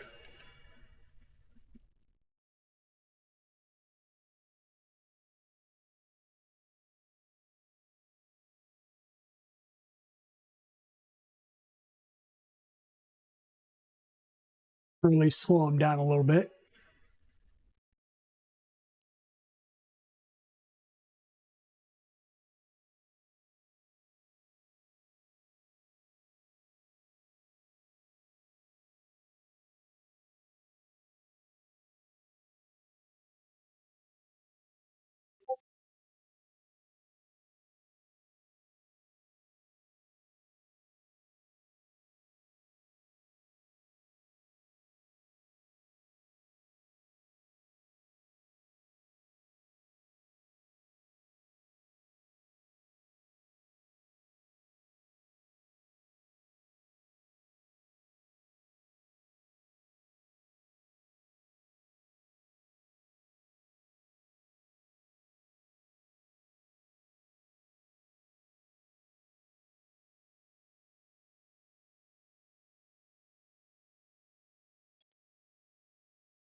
Okay.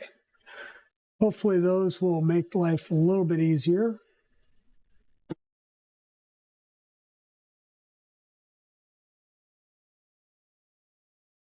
Yeah, I'm using Own3D, and so with that setup, they've got a separate timers set up for it.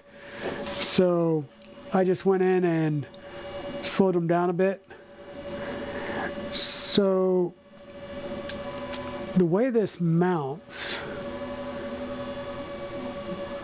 one, we've got to take the internal clip out of here. So it's just a matter of getting your finger underneath there and pulling that, what is that, I think it's UM2 is the name of the clip. And then once this is assembled, this whole shaft just slides straight down in there, and your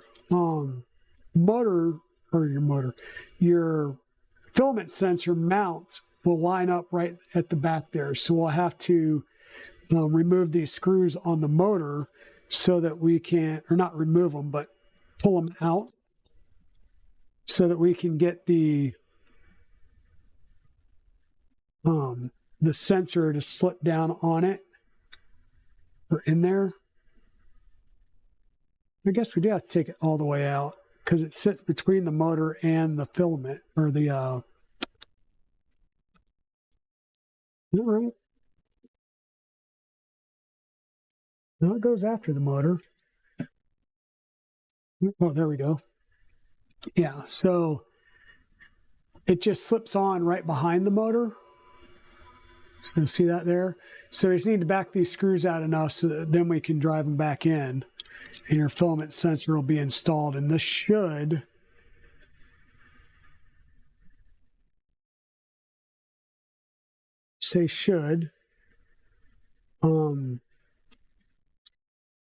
bite in just a little bit. And what we'll do is when I find my standoffs, I'll swap these out with a little bit longer screws that'll go into the standoffs, and then we'll put the other ones in from the other side when we put the board on.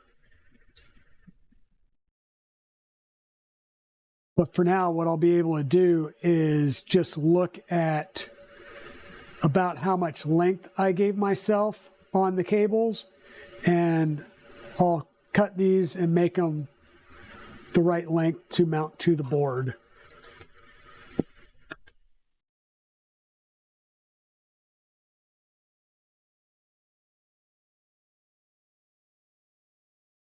Looks like they did give me a little bit longer screws. So we'll switch these out now. Why not?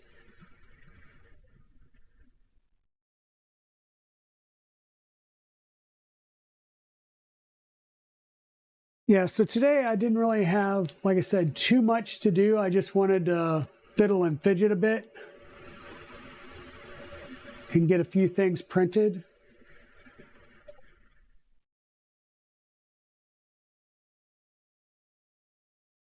So that we'll be ready to start wiring up a bunch of stuff on stream. Oh, thanks for the lurk, Ian, and thank you so much for the help. It has been greatly appreciated. Yeah.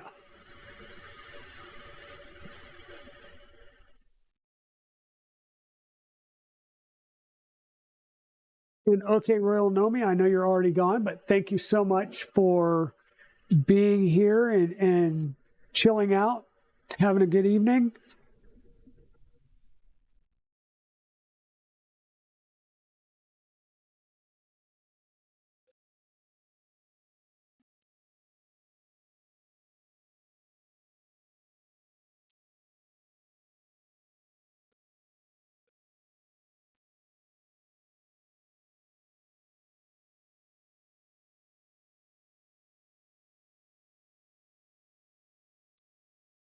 So this is screwing into the motor, and then you've got a little bit of extra space in the back just to add in a nut. And for now, I'm just going to put the nut on lightly because it's going to hold it in place. And when I find my extension pieces. I'll get the board mounted on there.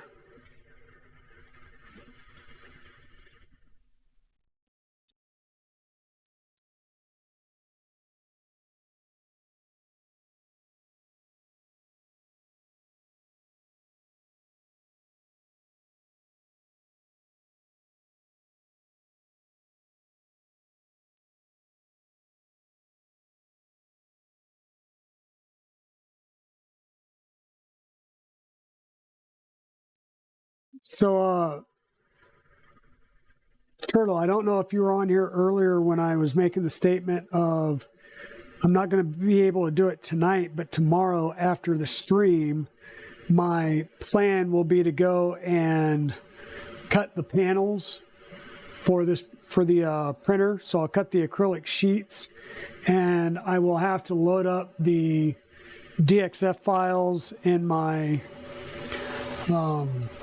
Carbide Create software and set up those CNC profile, or not profiles, but jobs, so that I can cut the bottom deck.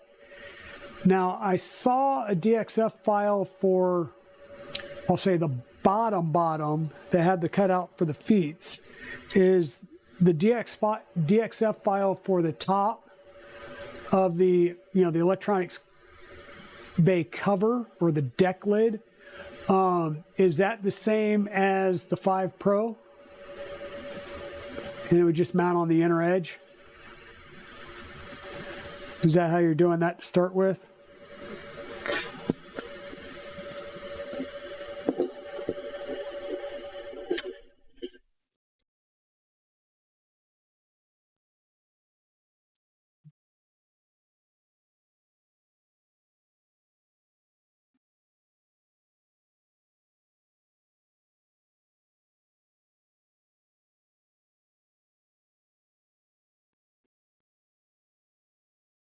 Okay, unchanged from base.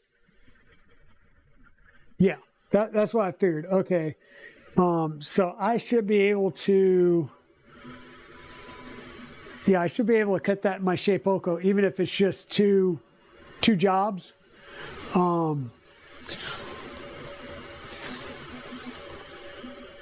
Yeah, good.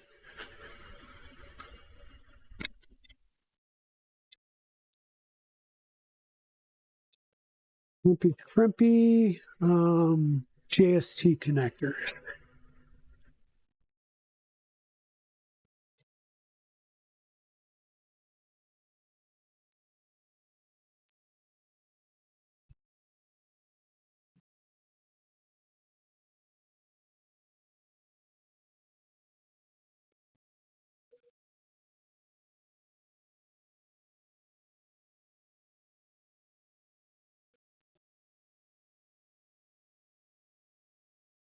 And then, do you have a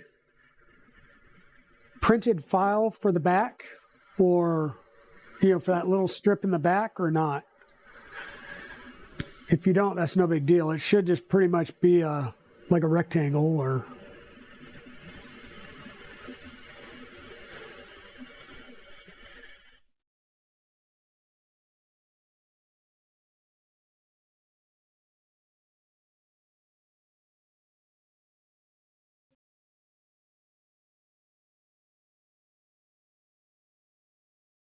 Hey, Subsector, how are you doing tonight? Appreciate you coming in. I was not planning on streaming tonight. This was kind of just an ad hoc night to set up my new microphone. I got a wireless mic, and yeah, so my thing is, so my thought, Turtle, was we have a gap right here. So if we just had a piece that covered that gap with a spot right here in the middle for the wires to go down, so your umbilical coming from the top comes and rides straight down the back of this bar and right down into the bottom, and then can go in for wire management. So that's all I was thinking about doing, was just create a single panel like that with a couple of holes where you can mount it directly to the M5 holes, so you can mount it in like 3 places and then have that one hole for the wires to pass down and through.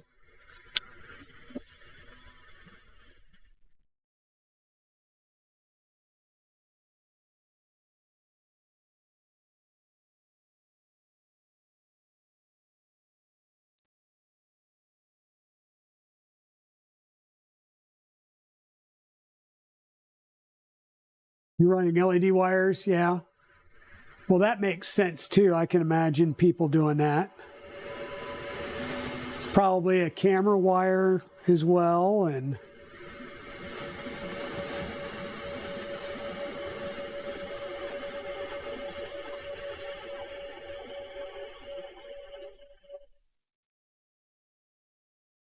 yeah, so in that case, maybe you just have something that's got like a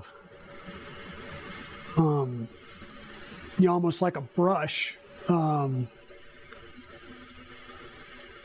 a brush or plastic that can, being that one a tad bit long.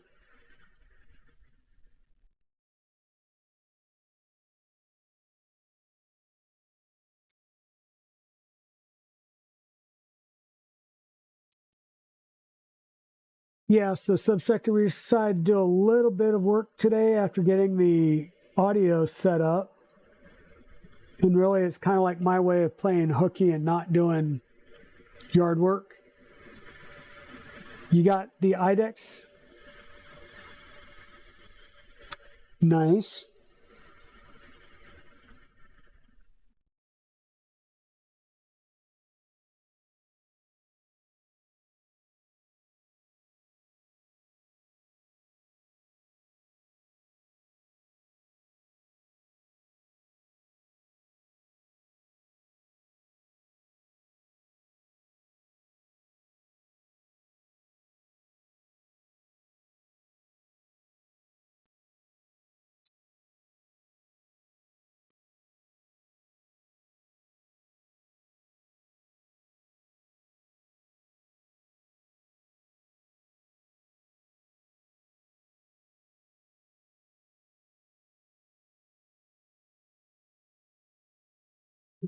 Feeling that was going to happen.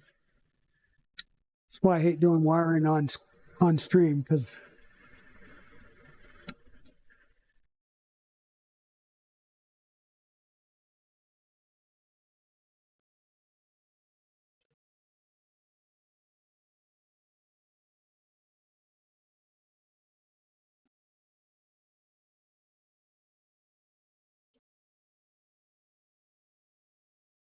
I did it again.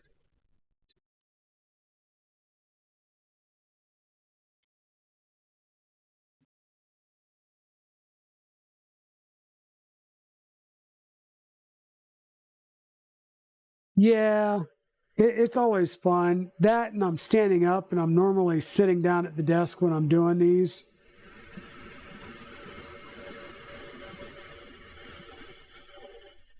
Come on now. So, I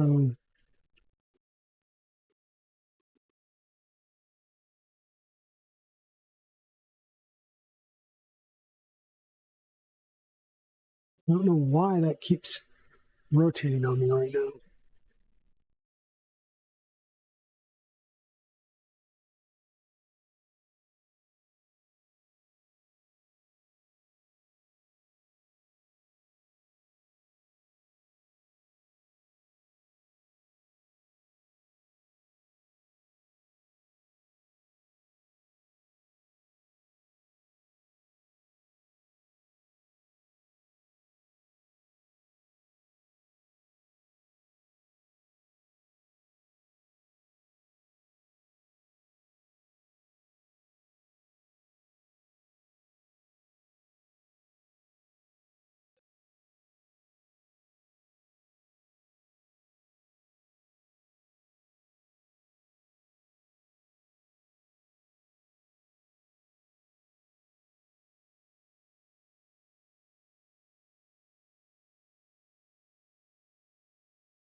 Yeah, that's the biggest thing with any IDEX is getting them both adjusted. I know Modbot on YouTube did a video of a new tool that uses a camera to line everything up. And that seemed to make it easier.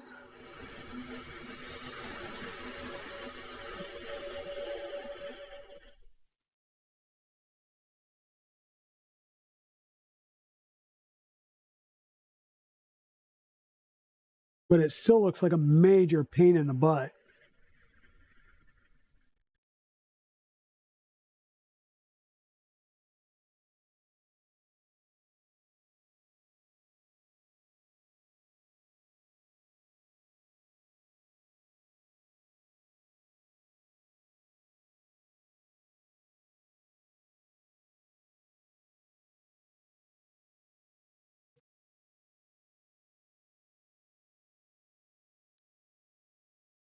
Of course, I just love doing these on tiny wires, and they're FEP wires at that. So,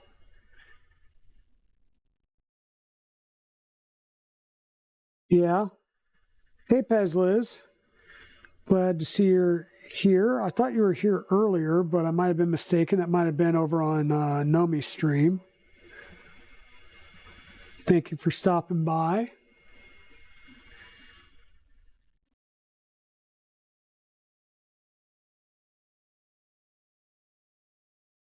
We said we had some fun at the beginning of the stream as we were trying to get audio settings dialed in and figured out.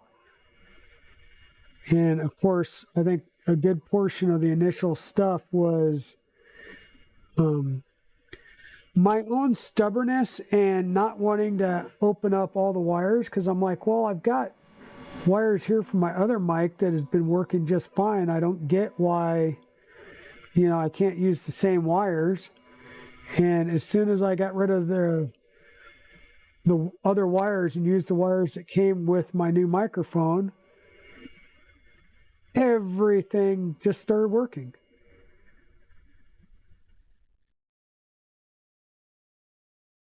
Dang it.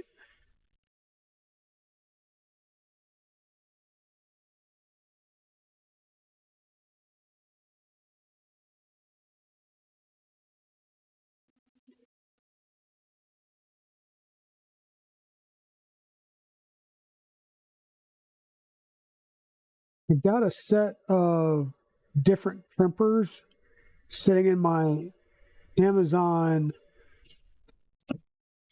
box that will allow me to do both of these crimps at the same time.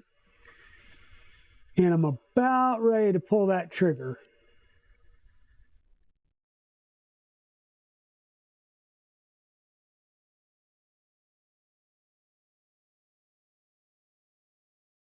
Especially when dealing with small connectors and wire that likes to bend all of them right back into your way.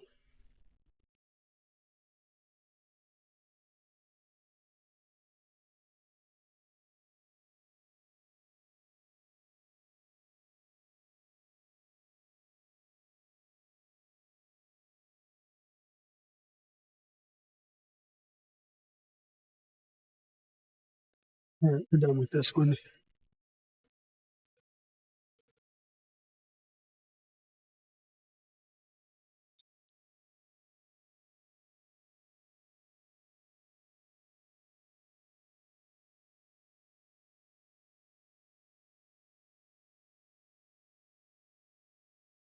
Yeah. Yep. Yeah, I'm glad Ian helped me. That definitely was a great help in helping me troubleshoot through it. I didn't expect to have that much trouble with it on stream, so I am glad he was here to help.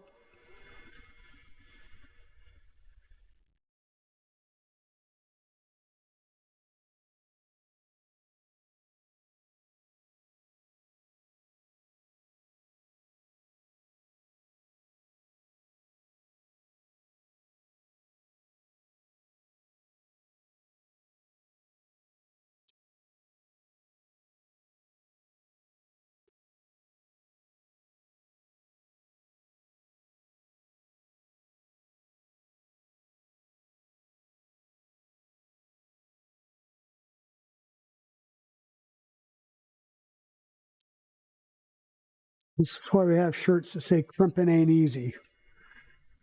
Especially when your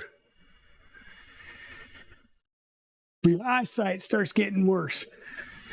Hey, K2 Kevin, how's it going? Hey, Britt, how are you doing tonight? Hope you're doing well. I am, actually, I'm about to take a seat and see if this will help me some. There we go. Darn it, which one is it? No, it's the back. Means this should be that one. I thought.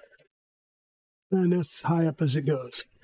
Let's see if this helps me a little bit now that I'm sitting down and I can get into this a little bit. Well, that way you get to see me, but you can't see that. So we'll go back over here. You can see what I am working on. So what I'm trying to do is redo the JST connections on the motor wires. We just cut the motor wires short because this isn't going all the way back to the main board. It's going to go onto a board that's right at the back of the motor.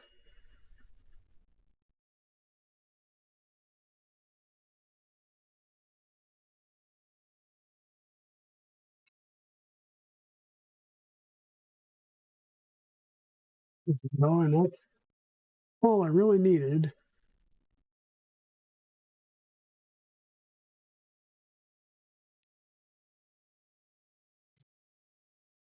Okay.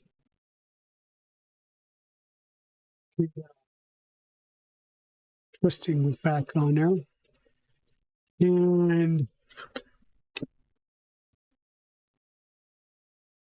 need a 4-wire plug.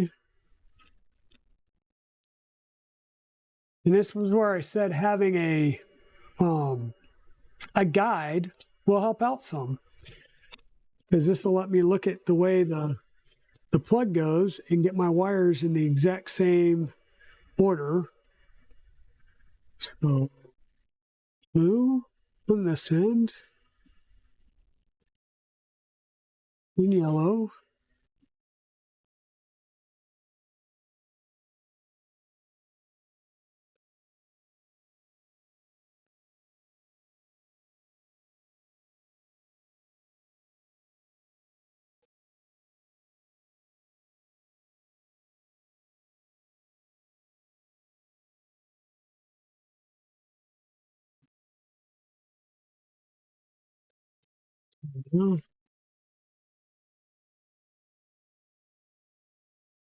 And lastly, red.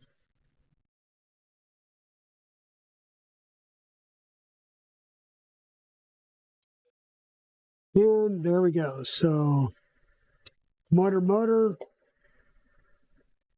and all the colors are in the right way.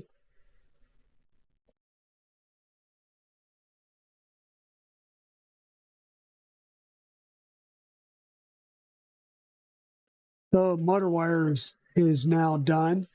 Now what I'll need to do is build from the filament sensor around. And I'm just going to spitball this and cut the ends off. The niece is doing good. She's going a bit stir crazy because she can't go to work. They won't let her work. Imagine that. So my niece does installations on, I'll say, commercial, like power company style solar panel grids. So she goes out and works on the big solar panel farms, and she does installation. Well, somebody comes and does the physical panel install, and then her crew goes out and does the wiring up of the panels. And I just noticed there's a steel ball here, which makes me wonder now if I may have dropped the steel ball out of here, or if this was a spare steel ball. So let me find the little baggie.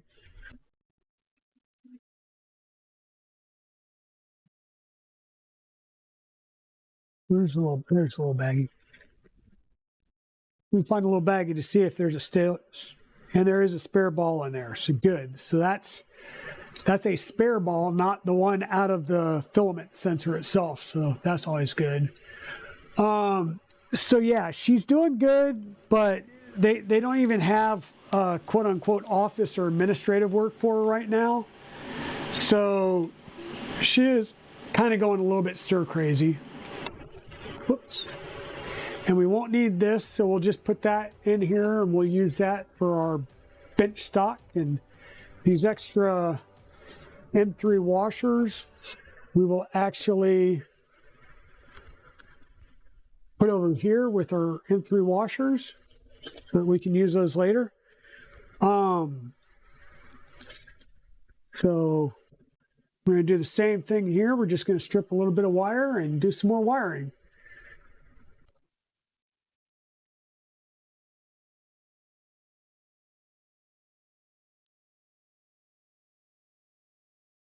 Bachkirk, thank you for the follow. If I butchered that, I am sorry.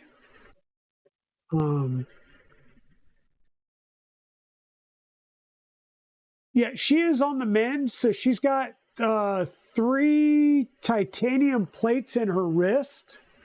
Holding her wrist pinned together. She is out of the regular cast and in a soft cast. And I believe in a couple of weeks, she should be out of that.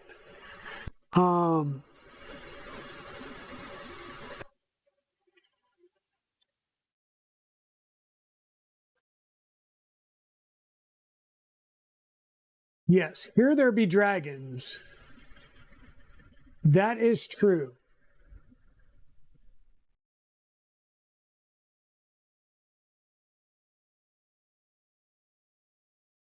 And you're going to be in the city tomorrow for a big adventure. What brings you into the city?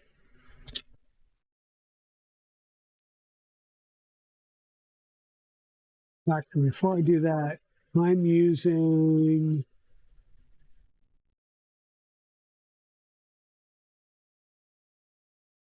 Okay. Yep, still standard JST. It's just a 5-pin connector, which I don't have in this set, so I will have to use the one that came with the EBB board. And I'm using my connectors here. The EBB board, oh, there's the standoffs. Does come with plenty of stuff, and in fact, there's the standoffs I was looking for before. I guess if I had used their package here, but you'll see it's got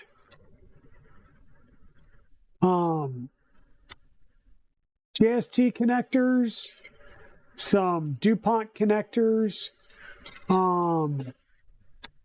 It's got at least one, I think it's probably got, yeah, at least one of every connector type that you will need on here is in this package. So yeah, we will be able to get this mounted up here once we get these wires done. So I could use my own, I could use theirs. It really doesn't matter. It's all 6 one, half dozen the other.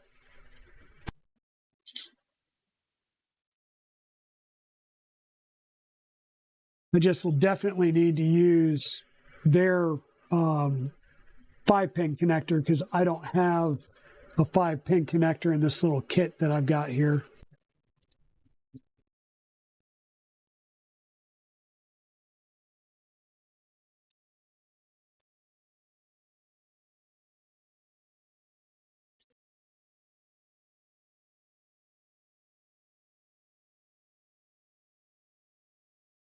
Oh, nice.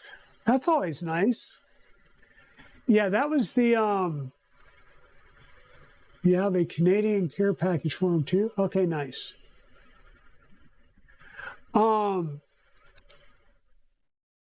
Yeah, so that was the one thing after I had my surgery was going clothes shopping again because one, like right after I had my surgery, the amount of weight I dropped initially was drastic. So I was afraid to get clothes right off the bat because I didn't know like how quickly I would drop and how much I would drop.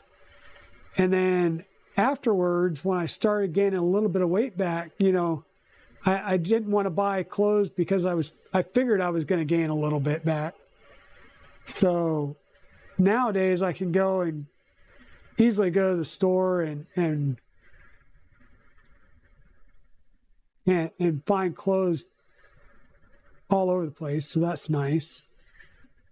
But yeah, it just took a little while to get my head wrapped around to being able to go to the same, you know, to a regular store and buy clothes again, and knowing what my size is.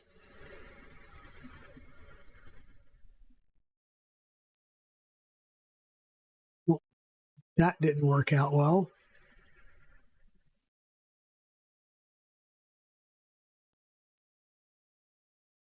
I was saying, I think these are starting to get worn.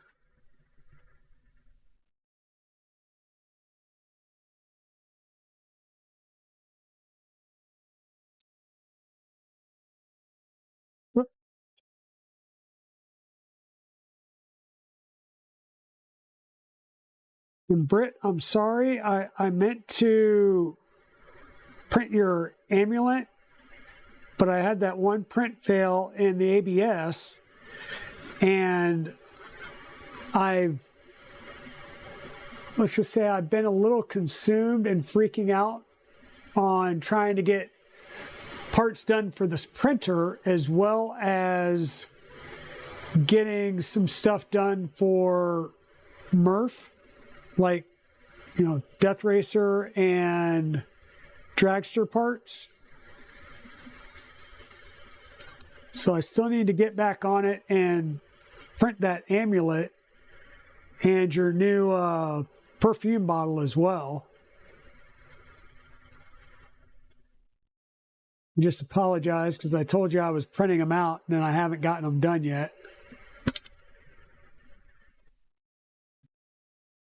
Yeah, it's definitely dealing with the con crunch. I'm starting to freak out a bit. Hence why I do little streams like this where I can get a little bit of extra work time in.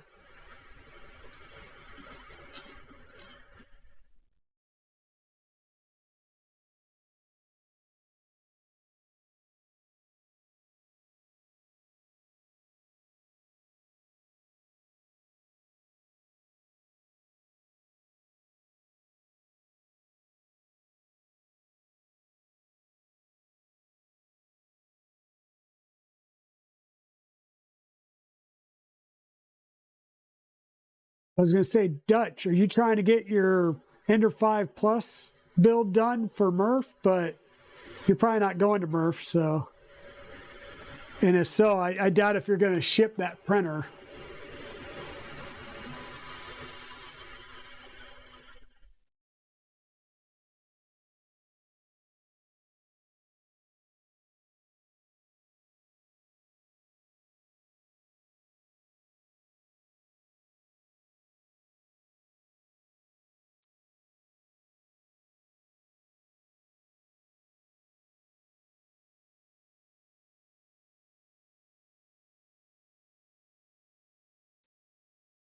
So once I get this done, I'm going to.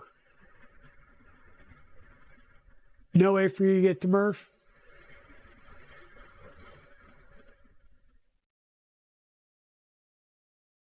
You little crap.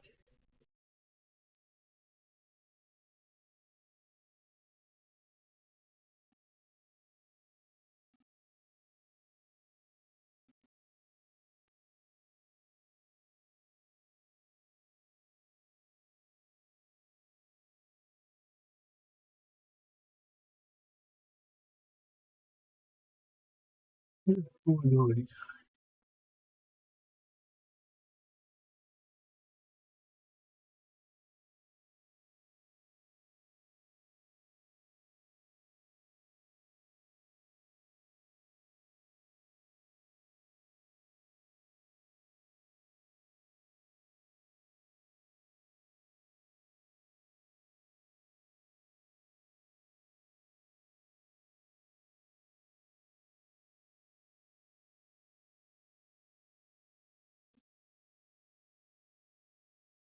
And you got was it a SVO6 or an SVO7 that you got, Teslas?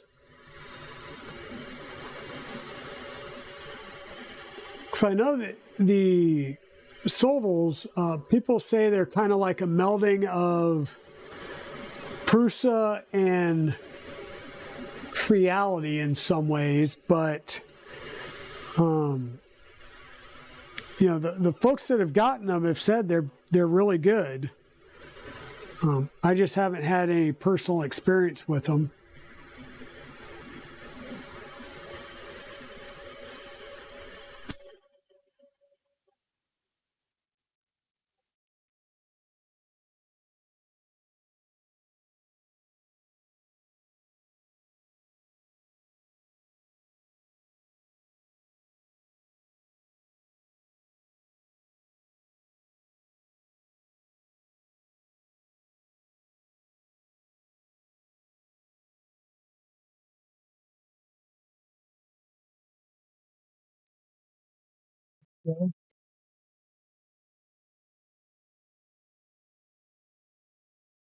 Seems performed better than the Prusa she has. Okay. All right, so this is the 5-pin.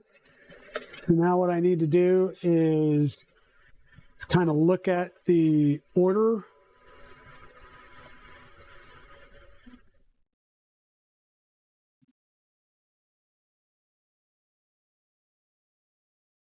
Red.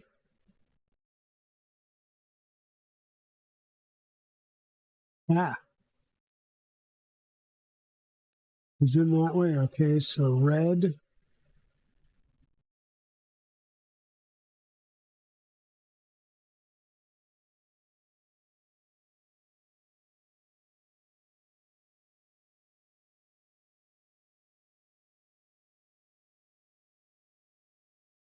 Are you kidding me?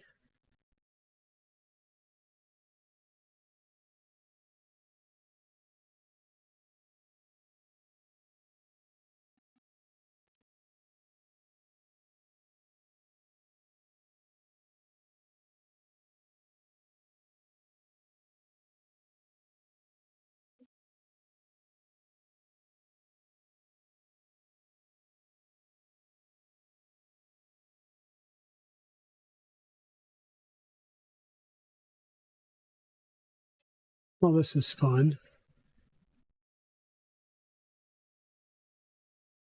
Now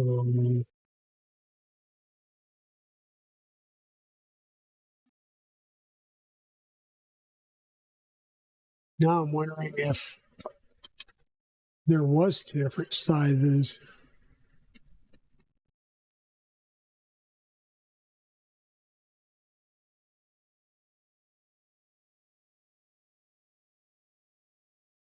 And frustratingly enough, there are two different sizes there.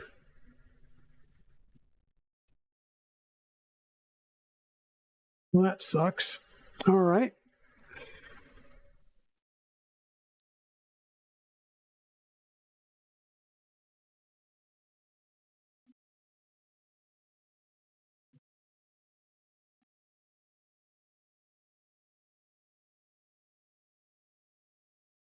Where I thought they were all the same size, apparently they're just slightly different size, because those were not going in the plug.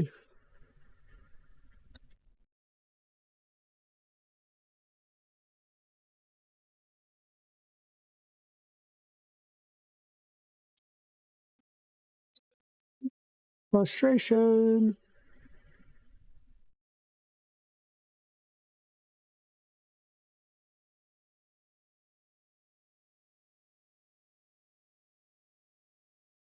The SVO6 works perfect with your Mark III's profile. Yep. That is actually what I've heard. Is it's like I said, it's pretty much a Prusa. I about said the word clone, and I made that comment before on stream that it's not a clone because Prusa is an open source printer. It is built to the, pretty much to the spec or intent of the Prusa, which is an open source printer, where we would normally say a clone is, or a clone or a knockoff is something that was, literally made from a commercial closed source design without authorization. So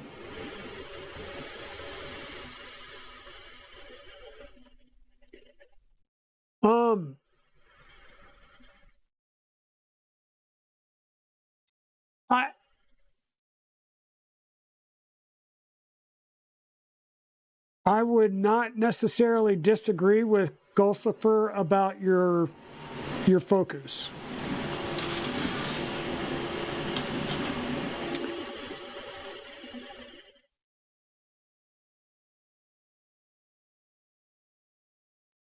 I got a focus for my buddy Evil Diesel, and he has basically redesigned the entire tool head so that it now runs a Revo Hotend.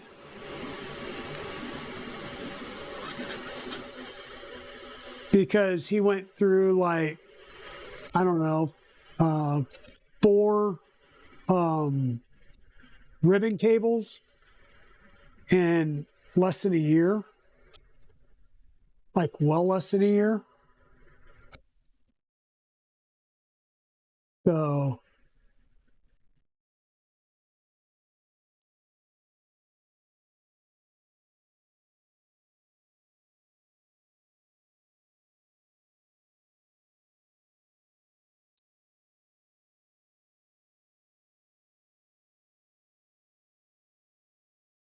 focus stream where thermite is applied with extreme presence. There's still some decent enough components that can be used in other things. But yeah, I mean, it was not a yeah, I'll just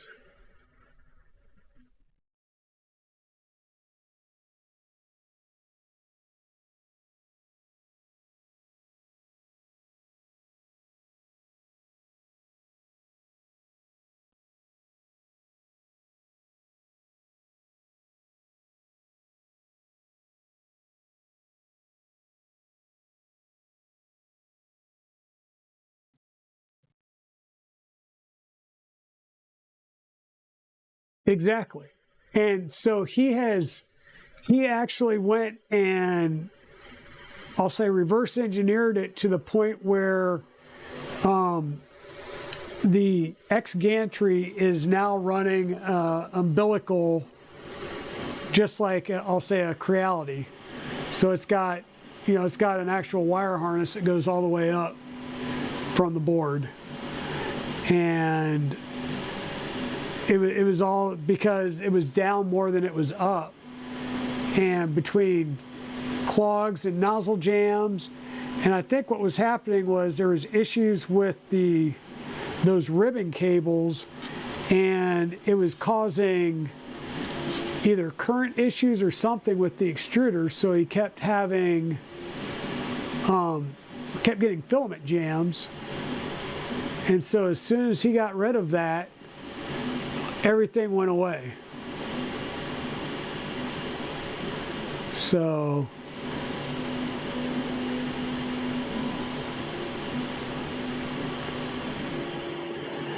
he has the focus. He's got an Ender 3 Pro that I got him, and he is currently babysitting one of my Prusa Mark IIIs, because he had a bunch of prints they need to get done for his wife, and we need to get some stuff going for Murph, because he's coming with me to Murph. So I told him to take one of my Mark IIIs and start getting his prints going for his Death Racer. So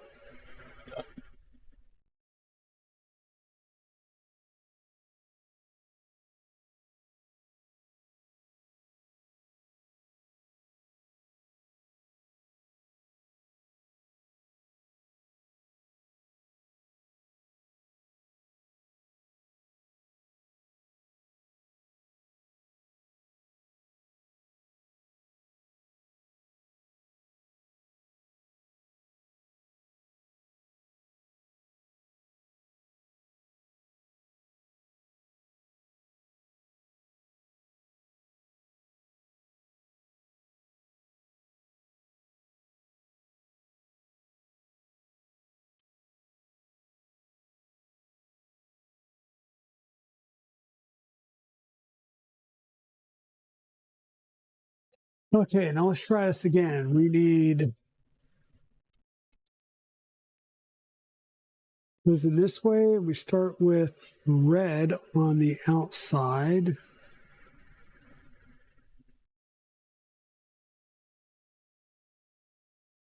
So red,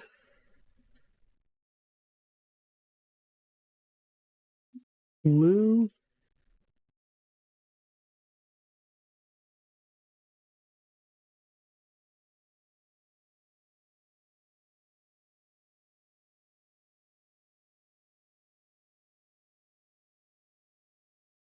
green,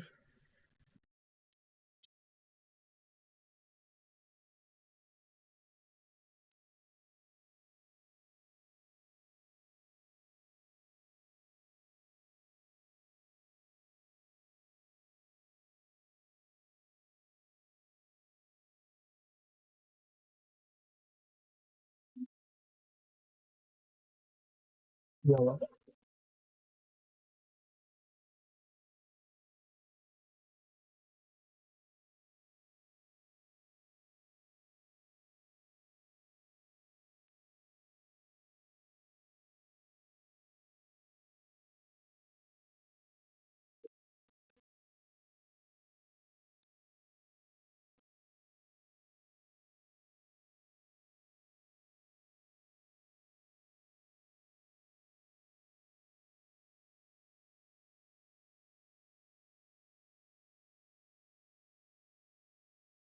Okay.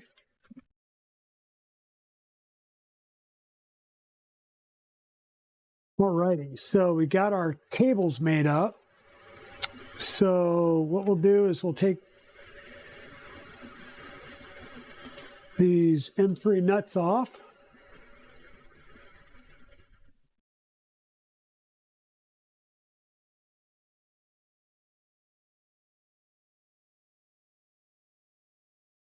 We'll grab our standoffs and just tighten those down on the one end.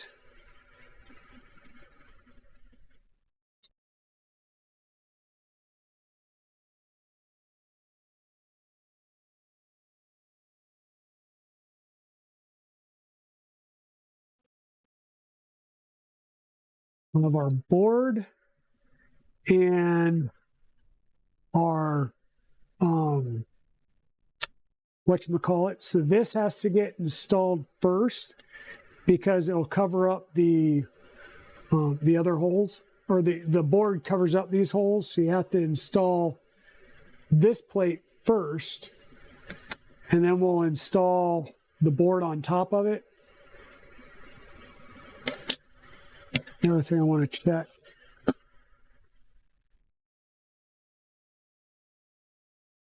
Yeah.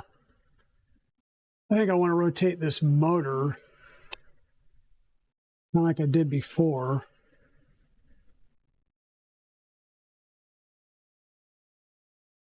Yeah, we'll be able to deal with that.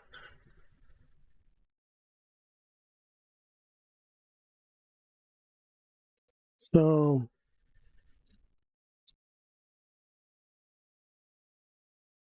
line this plate up and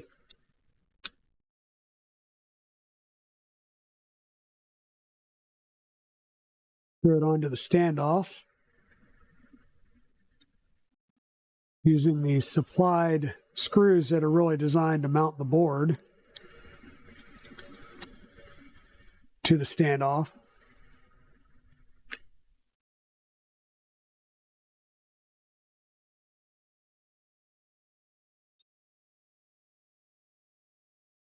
And then our board will mount here, which will line it up straight. So if we were to line this up with the mounts here, the board would be crooked and off to the side, which means your wires would be coming in through a side. Or if we do it this way, they're going to come straight up and down and be vertical. So I'll need, grab some M3x10 screws because there is a bit of a standoff to it. Then we'll be able to go with our black screws to keep everything in the same color.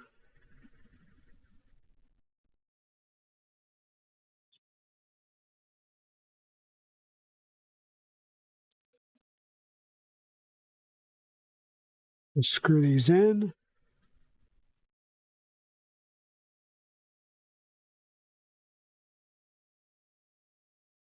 Yeah, that's why they were a quote unquote consumable, and it was an annoying consumable.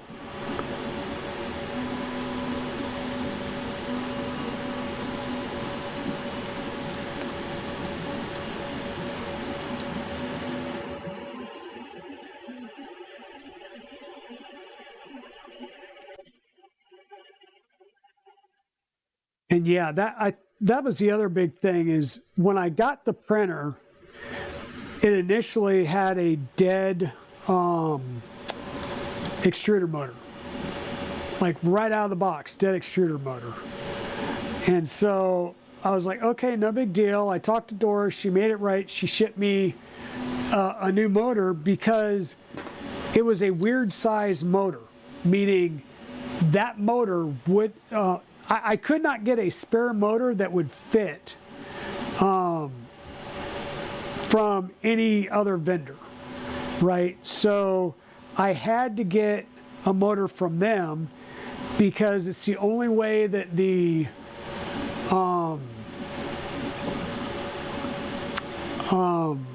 cover, the fan shroud would fit on, because the fan shroud, you know, you have the extruder on it, so like your extruder motor's there and the fan shroud went over the front and then you screwed it on. Helps if I do something like this. So you have your motor, the fan shroud would go right over that motor and then you'd screw it on from the end. Well, if the motor was too thick, the fan shroud wouldn't go on. And so you had to use that motor that was supplied, and you had to get it from them, which meant slow boat from China, and it was just painful.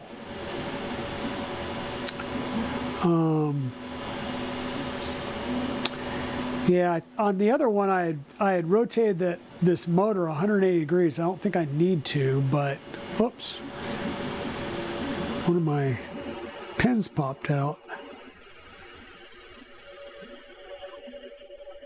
It's not good.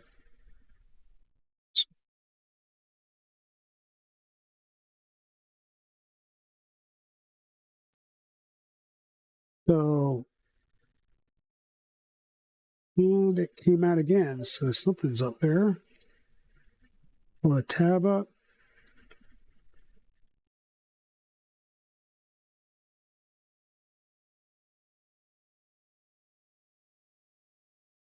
We'll get that cable there. We do want to put our heat sink on this middle before we get too much further, because that is for the stepper driver that's on this board.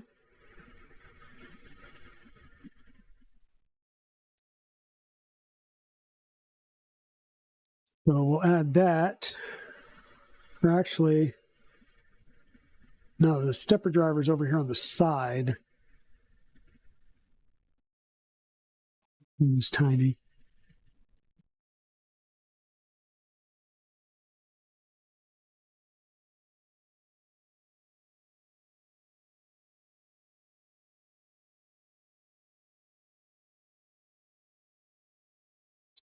Sorry, your stepper driver is over right here. This is the actual processor for the boards, for the MCU. Your stepper driver is over here. So I do want to put a heat sink on that and make sure it doesn't interfere with getting to the boot button over there. Okay, so we have that on. We're going to take our sensor wire, and the sensor wire will plug into the sensor with this funky type of connector.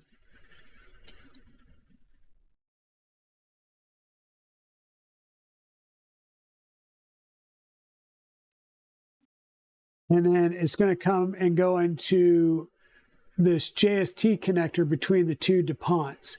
And what will happen is, I believe it's the top one will get the X end stop, and the bottom one is where we'll plug in the BL Touch 2.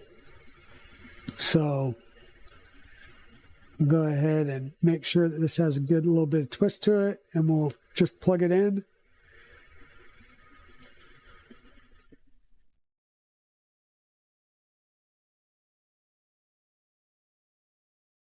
Just like that. So now we've got these two done, and everything else, like I said, will come around and get attached to it. So this is really as far as I wanted to go on this particular piece for right now. Let me get these two separated so I know that they're different. We've got plenty of little jumpers.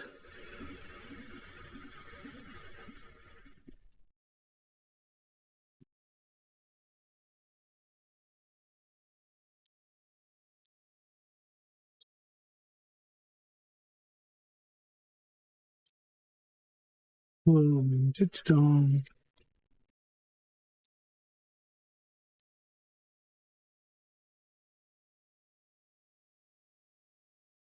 I don't have too much more time to mess around with this, so we will come back and revisit this tomorrow. Like I said, the biggest thing I wanted to work on tonight was getting the audio set up, which we did get set up thanks to Ian, and start just doing some of the basic wiring tasks that we're going to need to do here, which we also got done.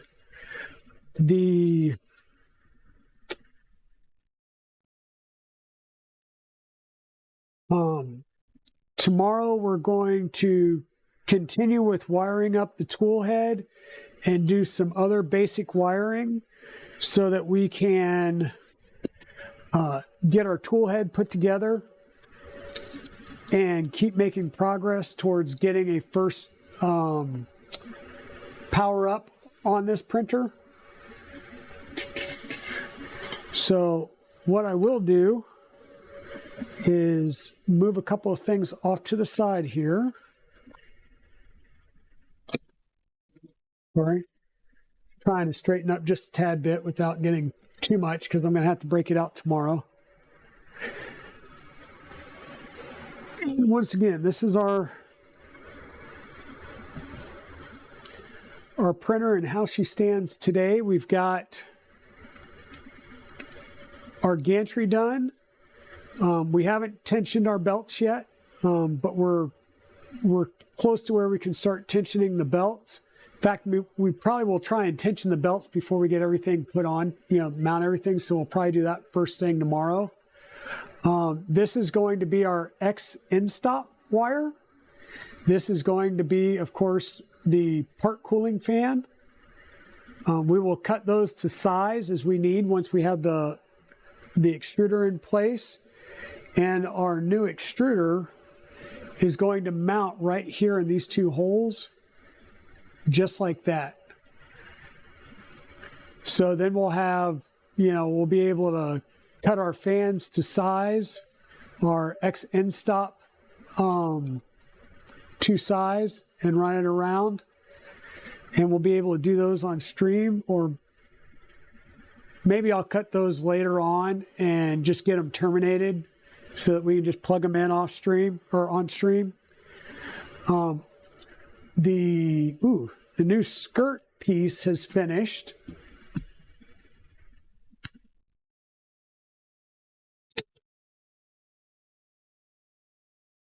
Yep, not cooled down enough yet. So that will replace here in the back.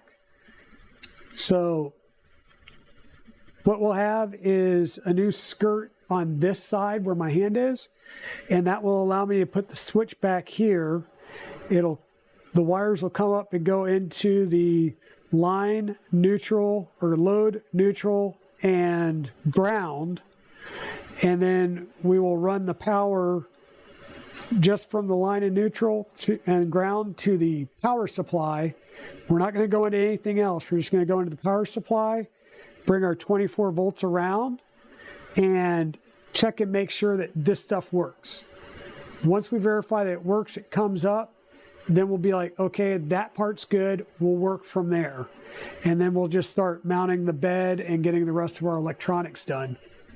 But I want to plug this in and make sure that we're talking to the board over 24 volt versus 5 volt to make sure that everything is still good before we move forward with anything else wiring wise. So does that sound like a plan?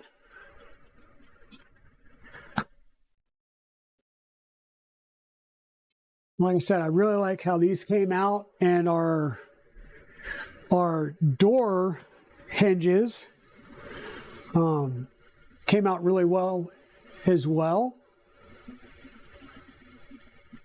And we'll say this is a filament swap. Basically, we printed the ZeroG logo, which prints to 0.85 millimeters height. So it's what, 4 layer heights, 0.25 for the first one, and then 0.2 for 3 more.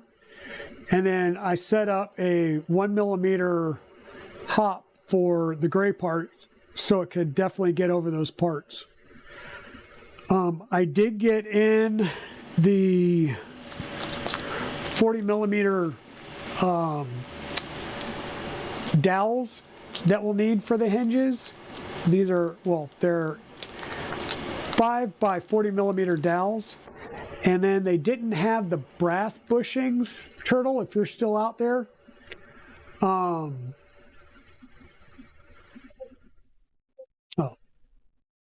They didn't have the brass bushings, so what they did have was, of course, a more expensive option, which is the palm-coated bushings.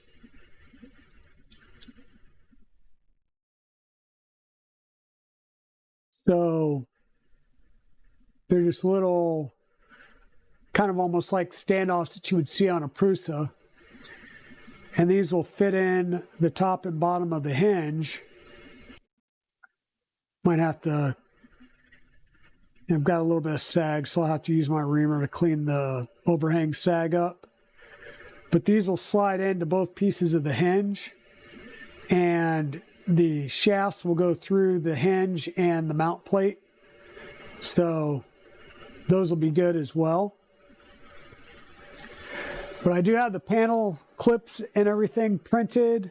It's just a matter of starting to put a few things together, which we should be able to do on stream tomorrow. We will start at 10 a.m. tomorrow morning, Eastern time. So if you can make it out that early or get up that early, great. If not, we will see you throughout the day as you're able to come on and join us. Once again, a humongous shout out to Ian Douglas for all the help on getting my audio set up. I really appreciate it. And before I forget, I'm going to take that back off because I will move this and I will drop that. And thank you all, everybody, for coming out and hanging out with me this evening to test everything out. Let's go ahead and see who is online that we can raid out to.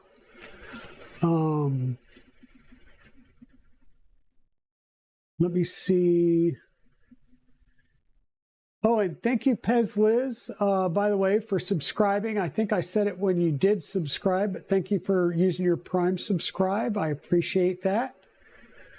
I see Babe Ross is on. Ash Monster is playing Diablo 4. Tuner's playing Diablo 4. Let me jump back over to regular Twitch to see who else may be on, because for whatever reason, the raid thing on the creator console doesn't give me a full look. We've got Vile Mods on. It's again Babe Ross doing some painting and chatting. Chris Prillo, Foxen's playing Street Fighter 6. Subsector looks like she just came on. So does anybody have a preference on where we'd like to go tonight? And thank you for the kind words, Pez. I'm glad that, you know, you're learning something on my streams. I know you watch Zombie a lot on his streams as well, and I'm sure you learn a lot from Zombie streams as well. But I am glad that I'm able to provide you guys some good information. And apparently my thing didn't want to work. There we go. Some good information and some entertainment along the way as well. I got to remember that, you know, sometimes first power ons, I need to have you guys with me. So if I do Sparky Sparks, you know, it's good content, apparently. But yeah, thank you all for being here. Once again, does anybody have any other suggestions that I may not even be following yet? I kind of ran down the list of who I have that I'm currently following that I'm aware of. But if you have any other suggestions on where to go to, even if I'm not following them yet, I will bounce on over there and we'll check them out.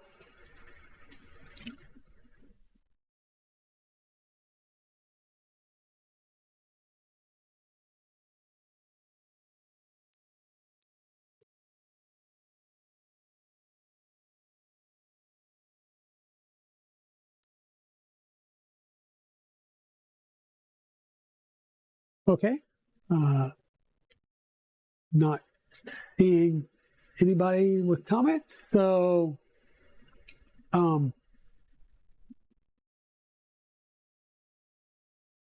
let's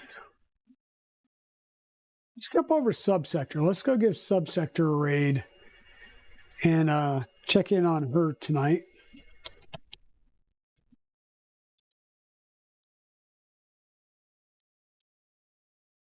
So once again, thank you all for being here. Let's go check over, go with me as we go over to subsector. I'm not sure what she's got planned for tonight. Could be 3D printing, could be some painting, could be playing with Commander Riker, which is her new boa. So let's go over there and hang out with her and see what she's got cooking tonight. And we will see you all again tomorrow. Thank you very much for your time all, and have a great evening.